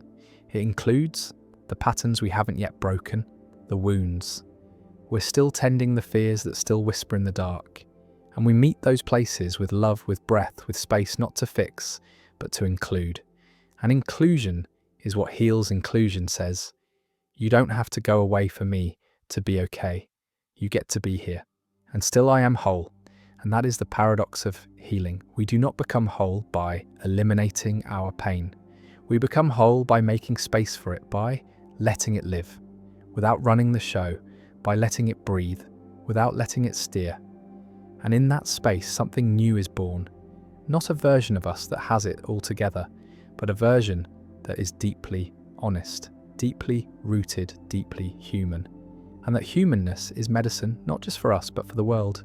Because the world is starving for realness, starving for depth, starving for the kind of presence that doesn't flinch, and we become that presence, not all at once, but choice by choice, moment by moment, breath by breath. And eventually, it becomes who we are, not because we worked hard enough to earn it, but because we stopped trying to be anything else. And even now, even here, the story continues, not with resolution, but with rhythm, the rhythm of a heart remembering its own pulse. The rhythm of a life unfolding at the speed of truth, not at the speed of performance or expectation or optimization, but at the quiet speed of soul of soil, of storm of seasons. Because real change does not rush. It deepens, it roots, it softens, it sinks before it rises. And in a world obsessed with ascent, we forget that depth is what holds us. We forget that down is not a failure. It is a direction, the direction of integration, of embodiment, of truth becoming flesh. And this is where the real wisdom lives, not in transcendence, but in tenderness, not in escape, but in engagement, not in rising above, but in sitting with the ache, sitting with the longing, sitting with the not knowing, and letting it be enough. And that letting it be enough is not giving up. It is giving in, not to defeat, but to presence, to this breath, this moment, this exact expression of self without comparison, without condition, without pretending. And that kind of presence is rare because it cannot be commodified, it cannot be scaled, it cannot be hacked. It must be earned by staying with. What is, most people will not stay. They will distract, they will deflect, they will dissect because staying is vulnerable. And vulnerability has been framed as weakness, but it is not weakness, it is the gateway to everything real. Because only what is soft can connect, only what is open can receive, only what is honest can heal. And healing is not a destination, it is a dialogue, a relationship, a willingness to show up again and again for the parts of ourselves we would rather exile. And this is the deeper spiritual path, not the path of ascension, but the path of return. Return to the body, to the breath, to the memory encoded in skin and scar and sigh. The memory that says you're not broken, you are becoming, and becoming is not linear. It spirals, it stumbles, it doubles back and finds new truths inside old wounds. And this is not regression, it is refinement. It is the soul circling in closer each time to the essence, beneath the identity, beneath the ambition, beneath the armor. And eventually, the armor begins to crack, not from pressure, but from truth. Because truth expands and armor constricts, and the two cannot coexist. And so we choose again, not all at once, but moment by moment, to take off what no longer fits, to stop rehearsing, to start responding, to trust the wisdom of the wound and the whisper of intuition. And this trust grows slowly, like moss, like marrow, like moonlight. And it is enough because it is real. And reality touched by trust becomes sacred, even when it hurts. Especially when it hurts, because pain is honest, and honesty is holy. And the pain we feel when we live from truth is cleaner than the pain we carry when we betray it. And betrayal of self is the quiet epidemic of modern life, hidden behind smiles and roles and likes and filtered perfection. But underneath the curation is a hunger, a thirst, a silent scream for something real. And the scream does not need to be silenced. It needs to be heard, to be honored, to be followed like a thread through the ruins of false belonging and back into the wild terrain of self. And this terrain is not safe, but it is sacred. It is not comfortable, but it is true. And truth does not promise safety. It promises freedom, the kind of freedom that costs everything. You are not the kind of freedom that returns you to who you've always been before the masks, before the trauma, before the programming, before the world taught you to leave yourself and call it success. And now you return not with shame, but with reverence for every version of you that kept you alive, for every story you believed, because it made you feel safe for every compromise you made, to keep the peace for every time you said yes when your body said no. And now you listen again, and the body becomes a temple, not one that needs to be fixed or purified or improved, but one that needs to be inhabited, worshipped, breathed in, because it is the home of your becoming. And this home is not a product, it is a process. It is not clean, but it is holy. And the more you live inside it, the less you seek. Outside, the less you perform, the less you prove, the more you relax into the sacred ordinariness of being here. Now being you, fully unapologetically, imperfectly. And this imperfection is what makes you lovable. Not your polish, not your perfection, not your achievements, but your cracks, your quirks, your contradictions. And when you stop hiding them, you give others permission to stop hiding too. And that is how the world heals. Not through systems, but through stories. Not through ideology, but intimacy. Not through revolution, but relationship. The kind of relationship that says, I see you, I know you, I still choose you. And the first person we must say that to is ourselves. Not in theory, but in practice. And that practice is what this whole story has always been about. Not knowing more, but becoming more. Not fixing, but feeling, not transcending, but returning again and again, until the return becomes a rhythm, until the rhythm becomes a root, until the root becomes a home. And from that home, we begin to live not as personas, but as presence. Not as ideas, but as embodied truth. Not as machines of productivity, but as poems of becoming. And that is enough. It has always been enough. And here we are at the edge of the final breath of this long unfolding, not an end, but a deepening, the place where stories dissolve into silence. And silence speaks louder than any conclusion could, because some truths are not meant to be summarized. They are meant to be lived. And what has been revealed here was never just information. It was invitation not to agree, but to remember, to return to what has always been, quietly pulsing, beneath the noise of knowing the subtle thread that pulls us home. And home is not a destination, it is a frequency, a way of being with self, that asks nothing but honesty, and honesty now no longer feels like confrontation. It feels like care, like liberation, like resting in a body that no longer needs to prove anything. And how strange, how gentle, how revolutionary that resting can be. Not as collapse, but as clarity, the kind that moves through the spine, through the breath, through the choices made, in silence when no one is watching. Because those are the real altars, the real rituals, the daily yeses and nos that build a life that is not loud but aligned. And alignment is not perfection. It is participation in what is real, in what is alive, in what is true. Beneath the conditioning and the echo chambers and the scripts that were handed down like heirlooms, but never truly fit. And now they have been laid down, not with anger but with gratitude. Gratitude for the ways they held us when we didn't know how to hold ourselves, for the ways they gave structure to the chaos, even if that structure became a cage. And now the cage is open, and we don't need to run, we just need to breathe, to feel the strange freedom of spaciousness, of not being defined by reaction or performance or comparison. And in that space, we begin to notice the subtle things, the way the light falls on the floor in the morning, the texture of our own thoughts, the gentle ache of a heart expanding after years of being guarded.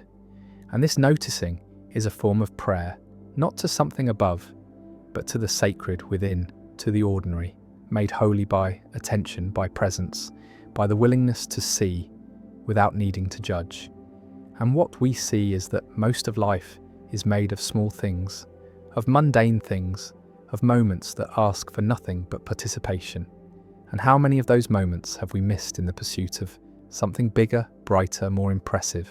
And how strange that the more we chase those things, the smaller we feel, and the more we slow down, the more vast we become. And that vastness is not ego, it is essence, it is the spaciousness that arrives when we stop clinging to certainty and start dancing with mystery. And mystery is not a problem to be solved. It is a partner to be met, to be moved with, to be softened by.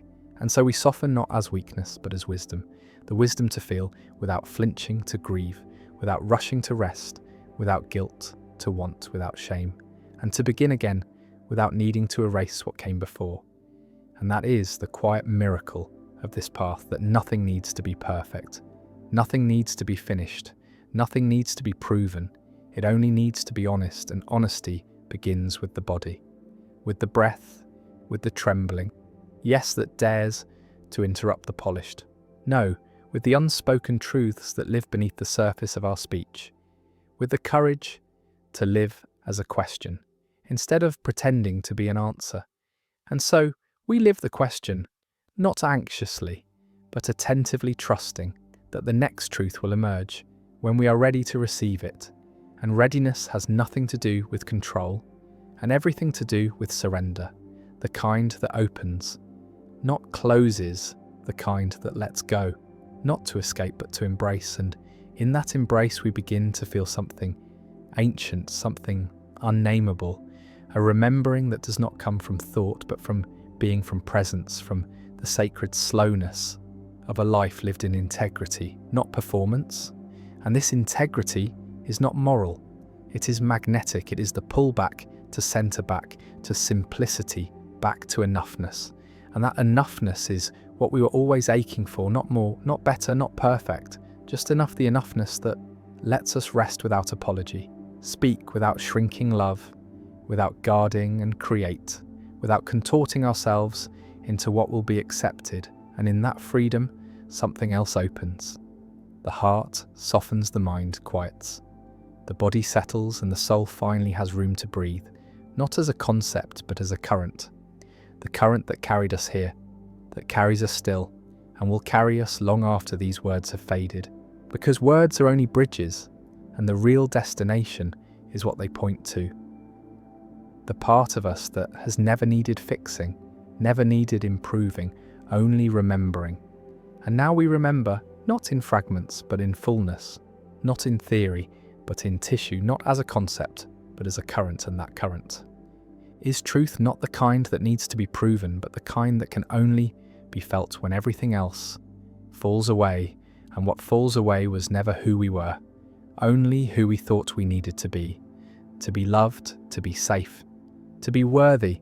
And now we know we were always worthy, not in spite of our pain, but because of it, not beyond our story, but through it. And so we close not with an ending, but with an opening, the kind that lives in the pause after the final word, the kind that invites us to listen to ourselves, now to what echoes in the silence, what stirs in the stillness, what emerges when there is finally room to be. And that is the secret that was never hidden, the knowing that was always within the quiet power of presence, the soft revolution of enoughness, the radical act of being fully here, fully human, fully home. The earlier tale rests now in stillness, its final words sinking into the quiet like stones, into deep water, leaving only the slow ripples of thought behind.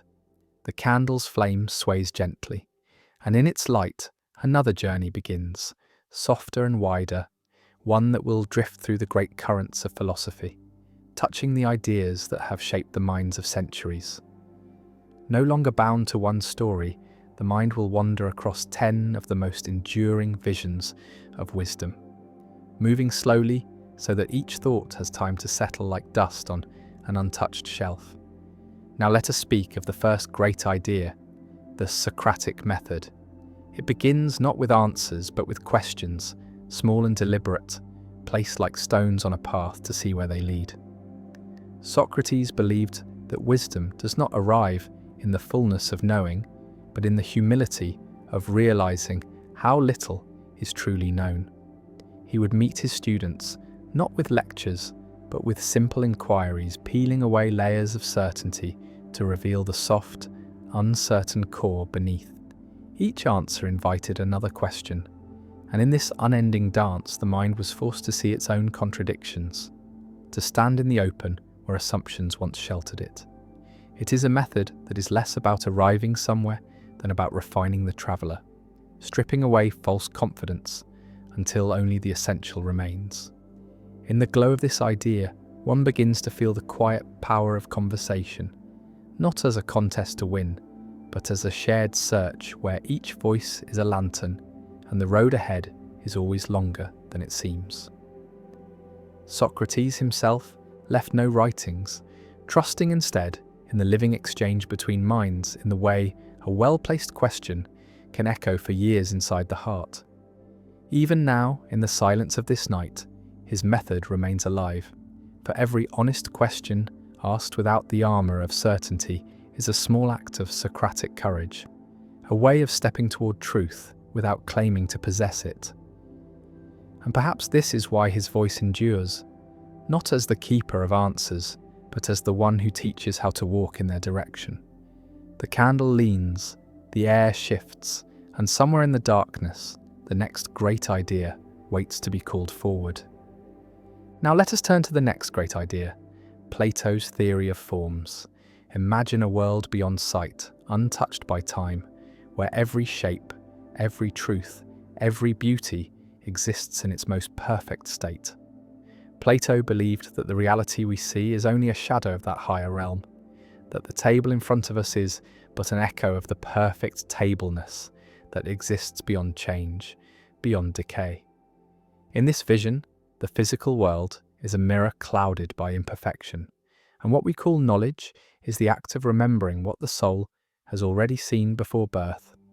He spoke of a cave where people sit chained, watching shadows on a wall, believing them to be all there is, until one escapes into the light and sees the forms directly. The journey is not easy. The eyes ache in the brightness. The heart resists the unfamiliar. And yet once truth is glimpsed, the shadows lose their hold.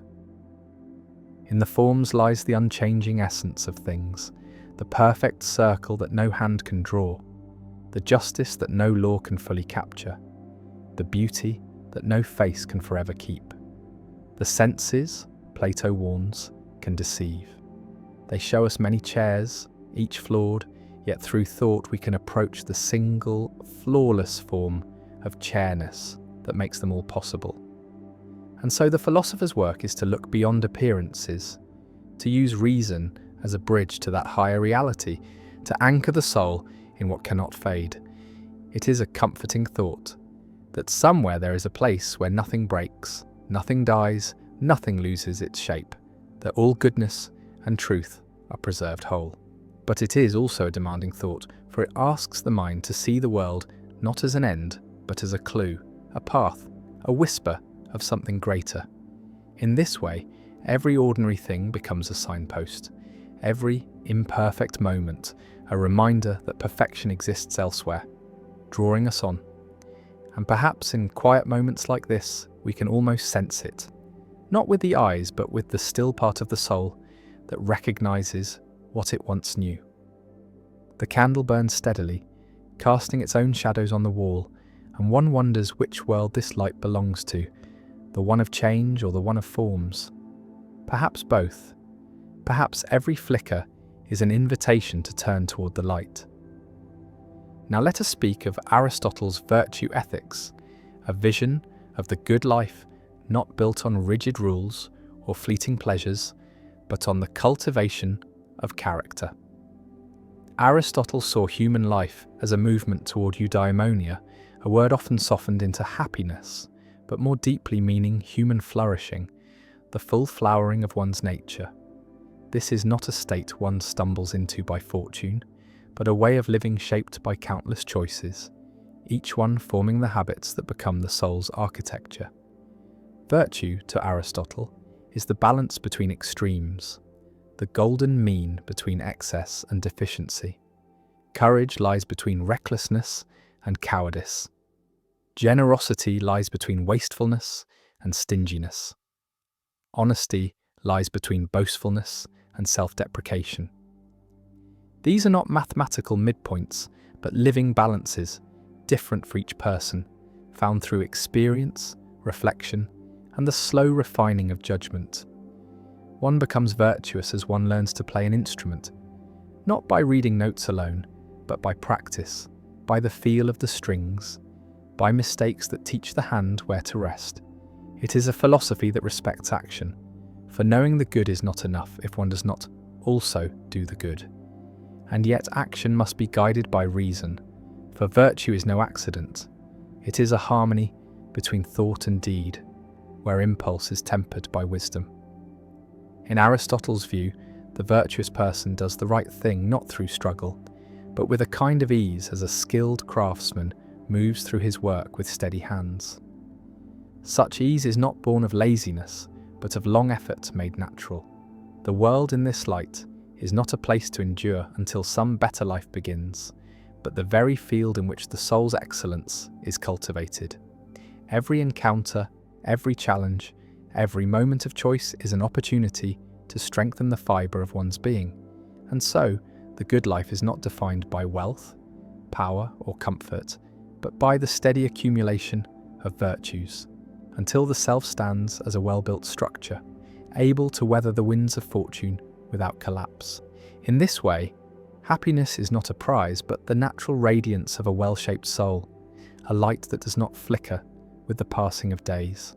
The candle's flame bends slightly in a whisper of unseen air, and one is reminded that balance, like virtue, is not stillness, but a constant adjustment, a living alignment with the good. Now let us turn to the thought of Descartes and the words that have echoed through centuries. Cogito ergo sum, I think therefore I am. It is a phrase born not from pride, but from doubt so deep it sought to strip away everything that could possibly be questioned, leaving only what could not be denied. Descartes imagined himself sweeping the mind clean of all assumption, pulling away the familiar scaffolding of belief until he stood alone in a vast space where nothing felt certain. Could the senses be trusted? They had deceived before. Could memories be trusted? They could be illusions. Could the body itself be trusted? Perhaps it was a dream, a trick, a fleeting projection. And yet, in the very act of doubting, one thing stood firm. There must be something that doubts. Thought itself became the bedrock, the one point that could not be faked or stolen. If thinking was happening, then something existed to do the thinking. This was not the end of his journey, but the first firm stone on which to build.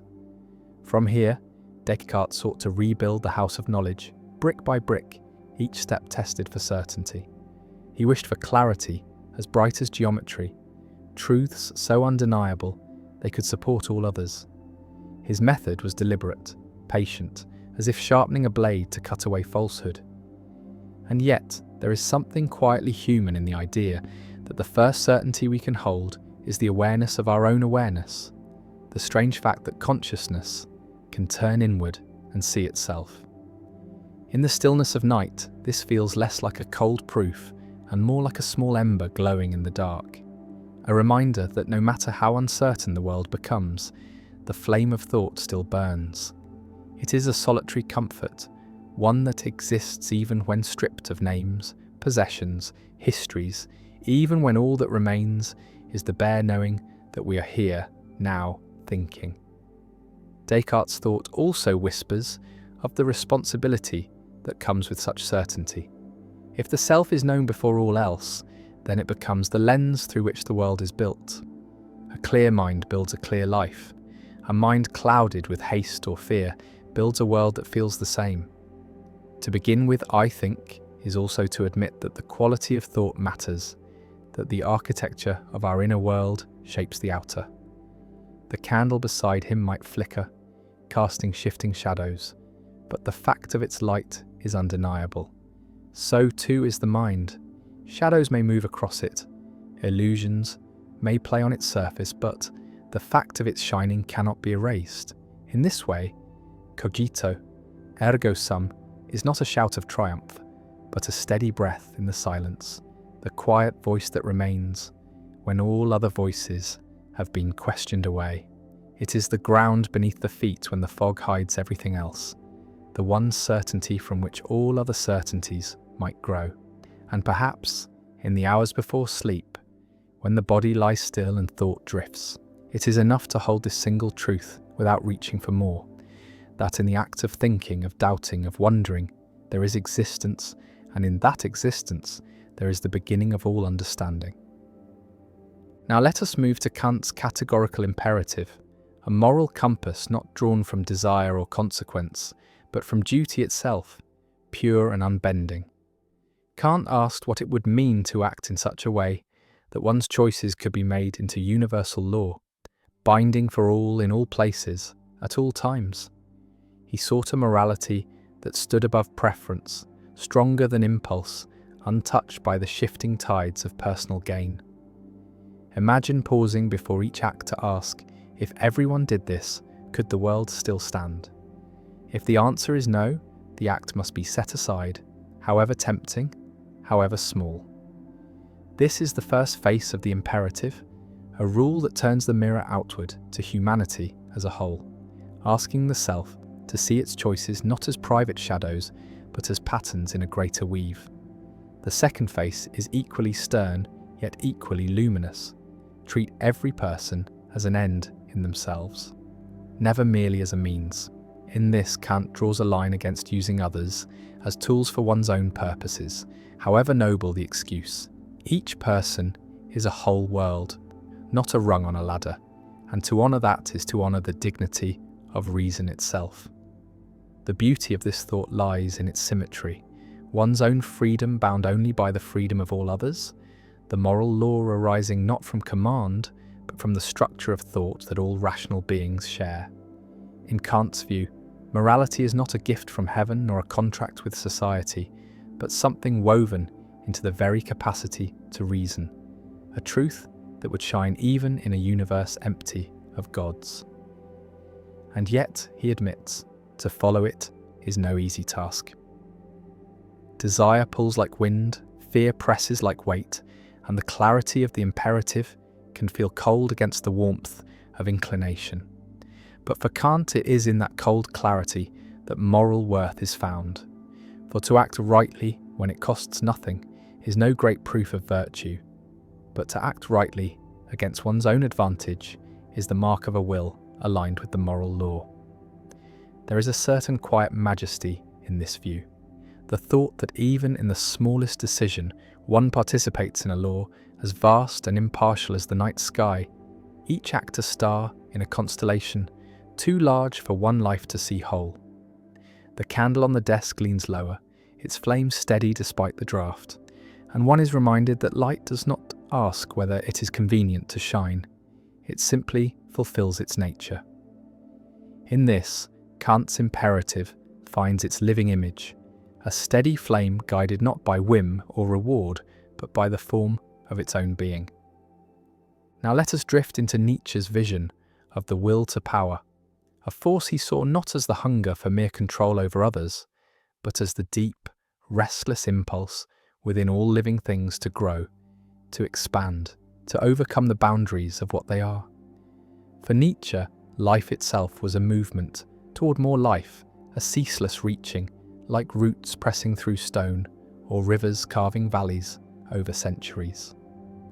The will to power was not simply ambition, nor the shallow thirst for domination, but the inner current that drives the seed to become a tree, the artist to create beyond exhaustion, the thinker to break the limits of inherited truth. In his eyes, existence was not content to remain still. It surged forward in infinite forms, testing itself, reshaping itself, becoming more than it was. Even suffering could be part of this will, for struggle was not a mark of weakness, but a forge where strength was tempered. To embrace the will to power was to see life not as a series of obstacles, to endure until rest, but as a great arena in which one's being was sharpened through challenge, conflict, and creation. He warned against the life lived too safely, for in the shelter from hardship, the will could wither, becoming timid and pale. Better, he thought, to step into the storm and find in it the raw material from which to build oneself anew. It was this idea that fed his vision of the Übermensch, the one who creates their own values, standing beyond the dictates of the herd, shaping a self as an artist shapes stone, not with submission, but with the courage to carve. Such a life was not without cost. It demanded the abandonment of illusions that comfort but weaken, the acceptance that meaning is not given but made. Yet in this creation, the will to power finds its highest form, not in ruling over others, but in ruling over the self, in mastering the chaos within and turning it toward a work of art that is one's own existence. The night deepens as the thought settles, and one can feel in its quiet insistence the truth Nietzsche sensed, that even in stillness, the will stirs like embers beneath ash, waiting for the breath that will bring them back into flame. Now let us turn to the idea of utilitarianism, the quiet yet weighty belief that the right action is the one that brings the greatest happiness to the greatest number. It is a thought that moves like a measuring hand over every choice, weighing pleasure against pain, joy against sorrow, as if morality itself could be shaped into a delicate balance. Jeremy Bentham spoke of it first in clear, almost mathematical terms, imagining each decision as a calculation, a sum of benefit and harm. John Stuart Mill refined it, reminding that not all pleasures are equal, that the delight of the mind and the depth of the heart stand above the fleeting gratifications of the body. In this way, the principle grows from mere arithmetic into a philosophy of care, one that asks not simply, "What do I want?" but "What will ease the burdens of all?" And yet, there is a softness in its ambition, for it does not dream of perfect worlds or flawless virtue, only of the steady increase of well-being, the lessening of needless suffering. In the quiet of night, such a thought has a certain tenderness, a recognition that life is already heavy and that the best we can do is to make it lighter where we can. But utilitarianism is not without its shadows. To weigh happiness is to sometimes choose between lives, to accept that what benefits the many may wound the few, and this calculation can cut deeply into the fabric of moral certainty. It demands a coolness of mind that can seem at odds with the warmth of compassion, and yet it is driven by compassion's root desire, that pain be less and joy be more. One might picture it as a lantern carried through a dark field, its light cast not just for the carrier, but for all who walk nearby. Each act becomes a ripple in a still pond, spreading outward in rings unseen, touching lives never met. To live by such a rule is to be always aware of these ripples, to choose with an eye not on the self alone, but on the widening circle of effect. In this way, the smallest kindness becomes great, and the smallest cruelty becomes grave. The candle's flame dips, sways, then steadies again, and one can almost feel in that fragile steadiness the essence of this thought, that the good is not a single blaze, but the gentle work of keeping the light burning for as many as it can reach. Now let us drift into the realm of existentialism, a philosophy that stands in the quiet space between the vast indifference of the universe and the fragile beating of a human heart. Kierkegaard spoke of the leap, the choice to believe or to act in the face of uncertainty, while Sartre declared that existence precedes essence, that we are not born with a fixed nature, but must carve our own from the raw stone of being. In this vision, there is no script, no eternal blueprint waiting to be discovered, only the open field of freedom, both exhilarating and heavy with the weight of responsibility. For to be free is also to be without excuse. Every choice, even the refusal to choose, shapes the meaning of one's life. Camus saw this clearly in the figure of Sisyphus, condemned to push the boulder without end, yet free to find joy in the act itself, to turn the burden into a form of defiance. In existentialism, The meaning of life is not given but made, shaped moment by moment in the furnace of decision. It is a philosophy that does not shy from the darkness. It asks us to stand within it and light our own small flame, knowing it may be the only one. This freedom can be dizzying, for the mind longs for certainty, for a map, for a guiding star that will not fade. Yet existentialism whispers that no such star is fixed, that we must chart the heavens ourselves, and that in doing so we become the cartographers of our own reality. Even despair in this light can be transformed, for when nothing is predetermined, every step becomes a declaration, every act a creation. The candle on the table burns without asking why. Its purpose is found in the burning itself. So too with life. Its meaning may be nothing more than the living of it, and yet in that simple truth lies a strange and unshakable dignity. To live without guarantees is to walk a path that is fully one's own, and in that ownership there is both solitude and strength. Perhaps this is why, in the quiet hours, existentialism feels less like a burden and more like a permission, the permission to be, to choose, to shape, and to stand as the sole author of one's fleeting but luminous story. Now let us move into the idea of the social contract, the quiet yet binding thread that weaves individuals into the fabric of a society. Hobbes spoke of a world before such a contract, a state of nature where life, though free, was solitary, poor, nasty, brutish, and short, where each lived by strength or cunning, and safety was a fragile dream. To escape this chaos, people, he said, surrendered certain freedoms, placing them in the hands of a sovereign power in exchange for order and protection. Locke's vision was gentler, imagining the contract as a guardian of life, liberty, and property, with the right to replace rulers who broke its trust. Rousseau heard another note entirely, speaking of the general will, the shared interest that rises above individual desires, the possibility of a collective self that acts not to oppress but to free. In each telling, the contract is not a paper in a drawer, but a living agreement, renewed in every act of cooperation, every law obeyed or challenged, every moment where self-interest bends toward the common good. It is unseen yet everywhere, shaping the streets we walk, the words we speak, the trust with which we open our doors at night. Without it, the world would return to the scattered silence of fear, where each step must be guarded and every stranger is a threat.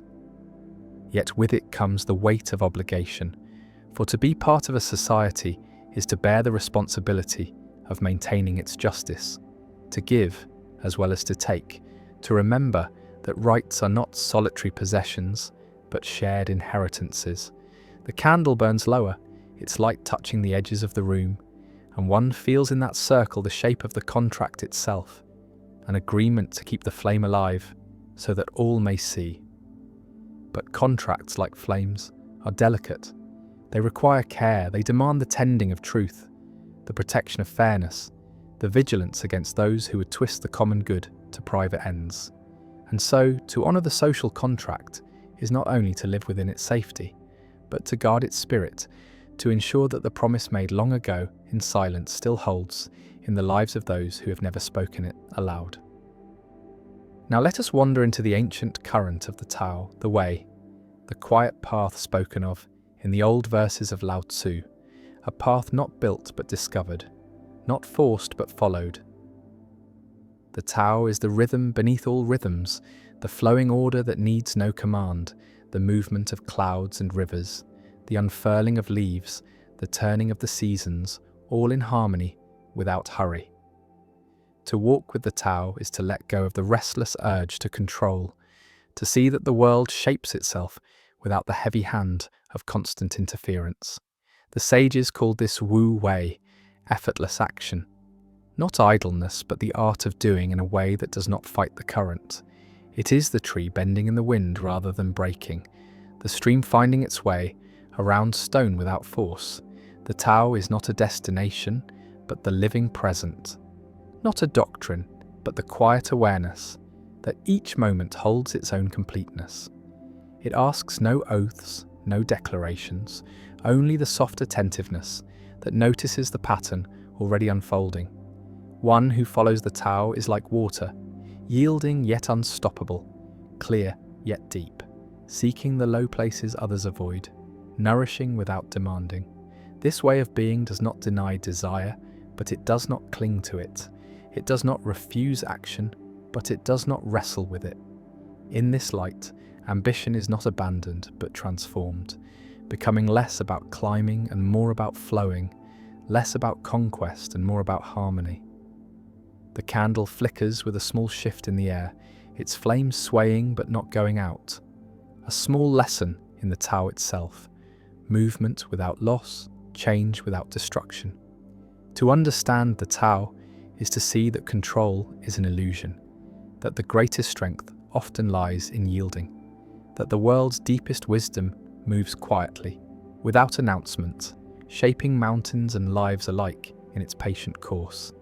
And so the way is always here, as near as the breath, as silent as the stars, waiting only for the stillness in which it can be heard. Now let us drift into David Hume's quiet yet unsettling thought, the problem of induction, a gentle unthreading of the trust we place in the patterns of the world. From childhood, we are taught to expect that the sun will rise tomorrow because it rose today, that bread will nourish because it always has, that dropped stones will fall because they always do. But Hume asked, how can we truly know this? We have seen these patterns repeat, yes, but repetition is not proof. We believe the future will mirror the past, not because of reason, but because of habit, a habit so deep it feels like certainty. We watch cause and effect as though they are bound together by necessity, yet what we actually see is only one thing following another, again and again, until the mind weaves its own invisible thread between them. We never witness the binding itself, only the sequence, only the rhythm. In this way, our confidence in tomorrow rests on an assumption we cannot prove, and yet cannot live without. Hume did not mean to strip the world of trust, but to show that our trust is a creature of the mind, not the logic of the universe. This thought can feel like standing at the edge of a vast plain at night, knowing the path forward is only lit by the small lantern of memory, and the rest is darkness we simply step into, believing the ground will still be there. The beauty of Hume's insight lies in its humility, for it reminds us that knowledge is not as solid as we wish it to be, that certainty is a quiet agreement between experience and expectation. Even the candle beside us burns with the same illusion. We expect it will keep burning in the next moment, but this is only because it has burned in the last. Perhaps it will, perhaps it won't, but our life moves forward as though it must. In this space between proof and habit, between knowledge and trust, Hume leaves us not with despair, but with the awareness that the mind's faith in the future is one of its most fragile and necessary acts. Now let us wander into the old and tempting vision of hedonism, the belief that pleasure is the highest good, that the measure of a life is found in the fullness of its delights. To the ancient Greeks, it was not a call to endless indulgence, but a search for the truest forms of happiness, the kind that endure rather than vanish in the aftertaste of excess. Epicurus spoke of it as the art of seeking pleasure wisely, of choosing those joys that do not bring pain in their shadow, of cultivating the simple satisfactions that need no wealth or conquest to sustain them. For him, bread and water could be a feast if taken with peace of mind, and friendship, quiet and deep, was a treasure greater than gold.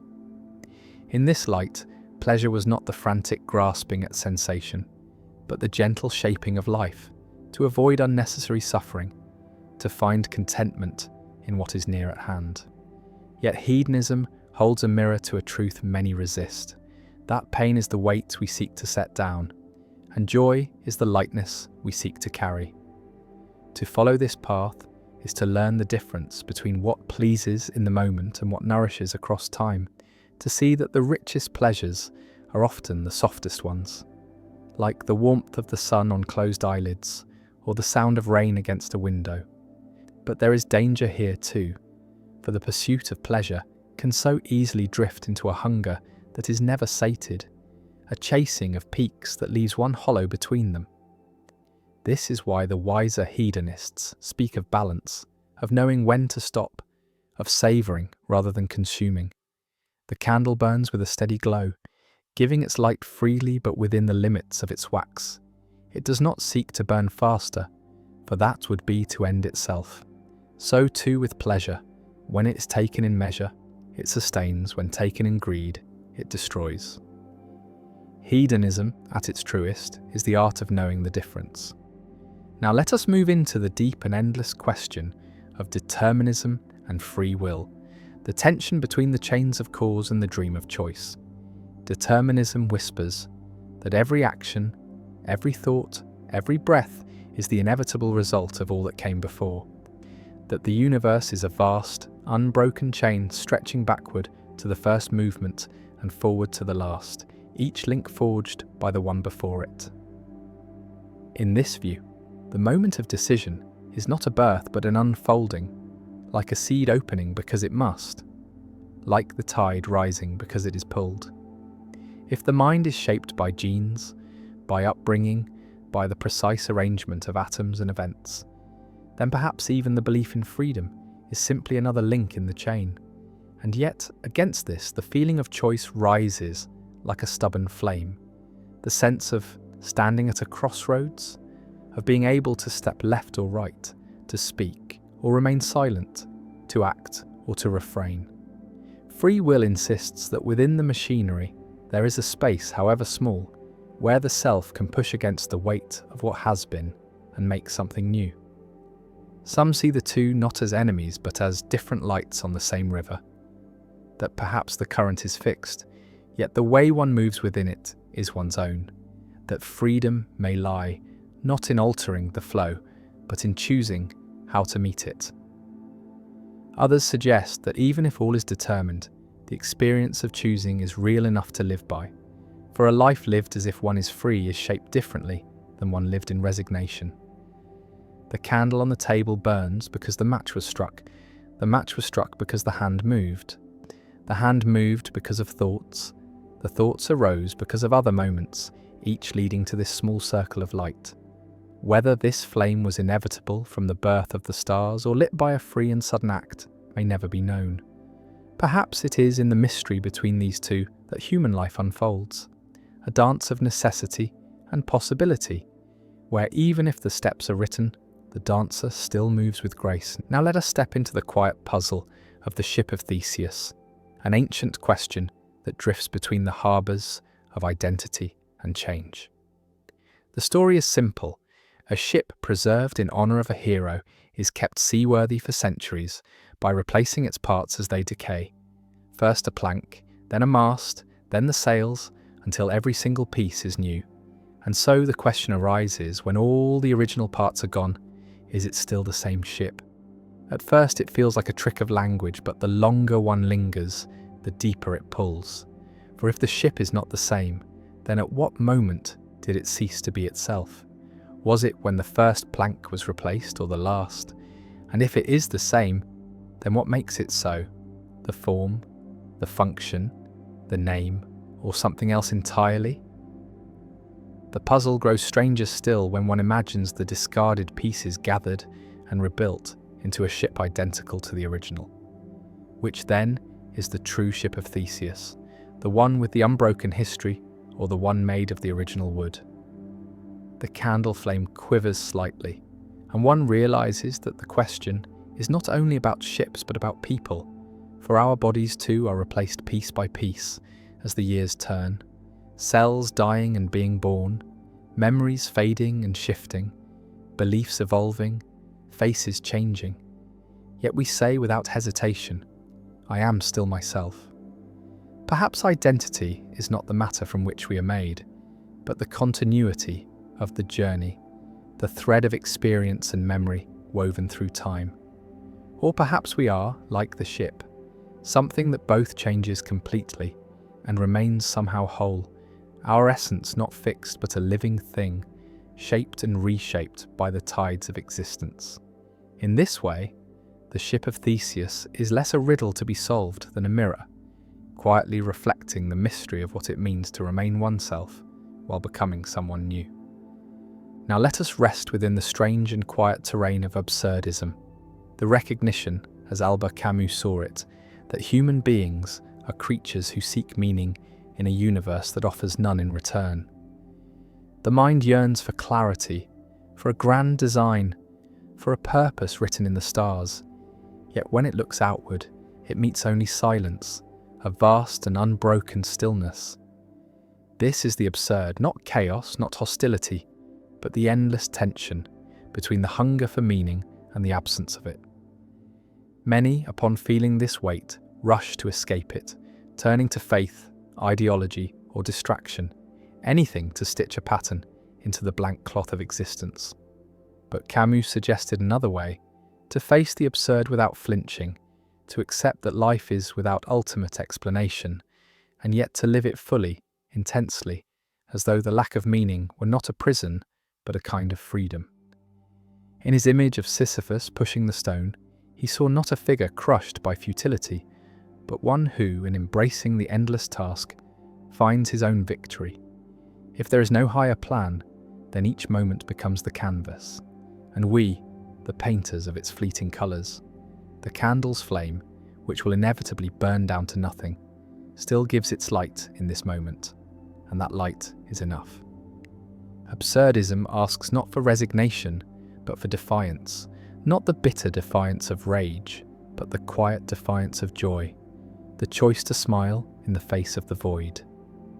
It whispers that life's worth is not hidden behind some distant curtain to be drawn back at the end, but here, in the very act of living, in the taste of water, in the warmth of a shared glance, in the sound of wind moving through leaves at night.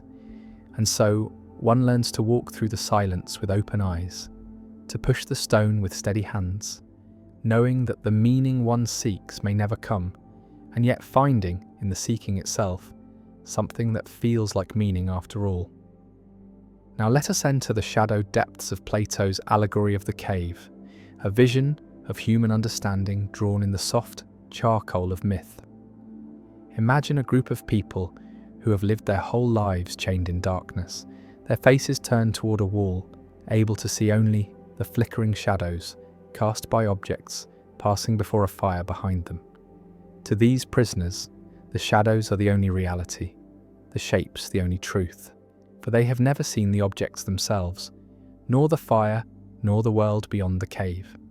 Then imagine that one prisoner is freed, pulled into the light, stumbling and blinded at first. For the truth is painful when the eyes have known only darkness. Slowly, shapes emerge. The fire, the path upward, and finally, beyond the cave, the vast and radiant world under the open sky. Trees, water, sunlight, stars. In that moment, the freed one understands that all they had believed was but a pale reflection of something greater. Yet the allegory does not end there, for the freed prisoner feels the pull to return, to descend again into the cave and tell the others of what lies beyond. But the others, unaccustomed to such talk, may not believe, may even resist, for the comfort of familiar shadows can feel safer than the blinding strangeness of truth. Plato's vision is not only about knowledge, but about the soul's journey from illusion to reality and the cost of awakening. For to see the light is also to know the darkness for what it is, and to live with the burden of both. The candle on the table flickers, casting soft shadows on the wall, and one can feel the cave in them. The way perception can be bound by what the senses allow, the way truth often waits beyond the frame of sight. The allegory whispers that each life is a kind of cave, and that to seek wisdom is to climb toward the light, even if the ascent is slow, even if the sun's brightness brings tears, even if the ones left below cannot follow. Now let us move into the still centre of Aristotle's golden mean, the gentle balance he saw as the heart of virtue, the narrow path between the cliffs of excess and deficiency. For Aristotle, every virtue is a midpoint, not an exact line drawn in stone, but a living balance that shifts with circumstance and person. Courage lies between cowardice and recklessness, generosity between miserliness and waste, humility between arrogance and self-abasement. It is not the avoidance of extremes for their own sake, but the seeking of the place where equality is at its most fitting, most human, most whole. This balance is not static, for life moves, and with it the measure of the mean. What is courage in one moment may be recklessness in another. What is restraint today may be cowardice tomorrow. The golden mean asks for a constant listening, a steady attunement to the harmony of the situation, as a musician adjusts each note to the flow of the music. In this way, virtue becomes less a rigid rule and more a craft, something shaped with patience and care, a skill honed in the quiet decisions that fill the days. Yet to live in balance is not to live without passion. Aristotle did not call for the dull flattening of all feeling, but for the full flowering of what is good in its right place and measure. The candle burns at such a mean, too small a flame, and it will fade into darkness, too large, and it will consume itself. But here it glows steadily, giving light and warmth without waste. The golden mean is a reminder that wisdom often lives, not in the loud gesture or the final extreme, but in the quiet middle, where the forces of life meet and steady each other. And so, to walk in virtue is to walk that narrow yet shifting road, feeling the weight of each step, listening for the place where one stands in harmony with both the self and the world. Now let us drift into the quiet logic of the principle of sufficient reason, the thought that nothing exists without a reason why it is so and not otherwise. Leibniz shaped it into a guiding light for the mind, a soft but unyielding demand that every fact, every event, every shadow and star carries within it the thread of its own explanation. To accept this principle is to believe that the world is not scattered chaos, but an ordered tapestry, each stitch bound to the next by the necessity, of course, the inevitability of reason. Yet this is not only a law for the scientist or the philosopher, it is the silent pull that makes a child ask why again and again, the impulse to peer behind the curtain of the obvious, to lift the stone and see what lives beneath. It whispers that no leaf falls without a cause, no thought rises in the mind without its roots, no flame burns without the marriage of air and spark. The candle before us is here because the wax was shaped, the wick was set, the match was struck. The air allowed it to live, each step a reason, each reason part of a longer chain that winds back beyond sight. But the principle carries its own shadows, for if everything must have a reason, then what reason is there for the whole of existence itself? What stands at the end of the chain, giving reason to all, yet needing none? Leibniz answered with the idea of a necessary being, something whose reason for existing lies in its own nature, something that simply is. Others see in this the limits of reason itself, a place where the mind meets the horizon and can go no further. Still, the principle remains a lantern in the dark, guiding thought through the tangled forest of causes, reminding us that to understand is to search for the thread that binds each moment to another, even if in the end that thread disappears into the silence from which all things come. Now let us sink into the shadowed waters of nihilism, the unsettling recognition that life may hold no inherent meaning, no ultimate purpose written into its fabric. The word carries the chill of emptiness, yet its roots lie not in the desire to destroy, but in the willingness to strip away illusions, to stand before the world without the shelter of comforting fictions. Nietzsche spoke of it as both a danger and a beginning. For when the old beliefs crumble, when the foundations that once seemed eternal turn to dust, a vast space opens. Some see in that space only despair, a void into which all values collapse, a darkness in which the the self drifts without anchor. Yet others find in it a strange liberation, the freedom to shape meaning rather than receive it, to become the author rather than the subject of life's story. Nihilism does not erase the sun or silence the wind. It changes only the frame in which they're seen. The candle's flame still burns, though it owes its light to nothing beyond itself, and in that self-contained glow there is a quiet beauty. To live without inherent meaning is not to live without value. It is to understand that value is made, not found, woven from choice, from love, from the small acts of creation that give colour to the days. The danger comes when the void is mistaken for an end rather than a beginning, when the absence of given purpose is read as the absence of all purpose. But for those who can bear the weight of it, nihilism becomes not a sentence, but a horizon, a wide and open space where the individual stands in the stillness and begins to speak meaning into the silence.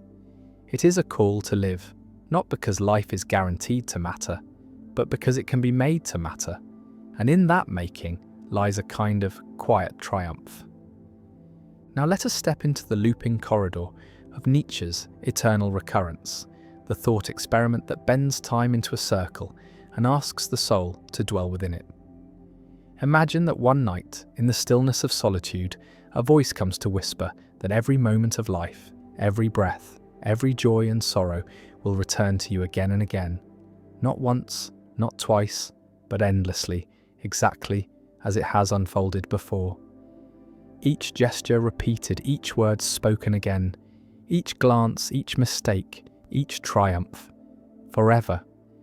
At first the thought may feel like a weight, an unbearable burden, the idea that even the smallest pains will be lived not only once but countless times. Yet Nietzsche posed it not as a curse but as a test, a mirror held to the heart to ask, if this were true, could one embrace it? Could one say yes to the totality of existence, to the light and the shadow, the sweetness and the bitterness, as if they were inseparable notes in the same music? To live as though the eternal recurrence were real is to live without reservation, to choose each act as if it were to echo across eternity, to stand before life and affirm it wholly without wishing a single moment away. The candle before us burns with the same silent repetition. Each flicker is both new and the same, a dance of light that will appear and vanish in countless forms, yet always aflame. The idea does not demand belief in a literal cycle. It asks instead whether one can meet life with such depth of acceptance that even if all returned forever, nothing in it would be denied.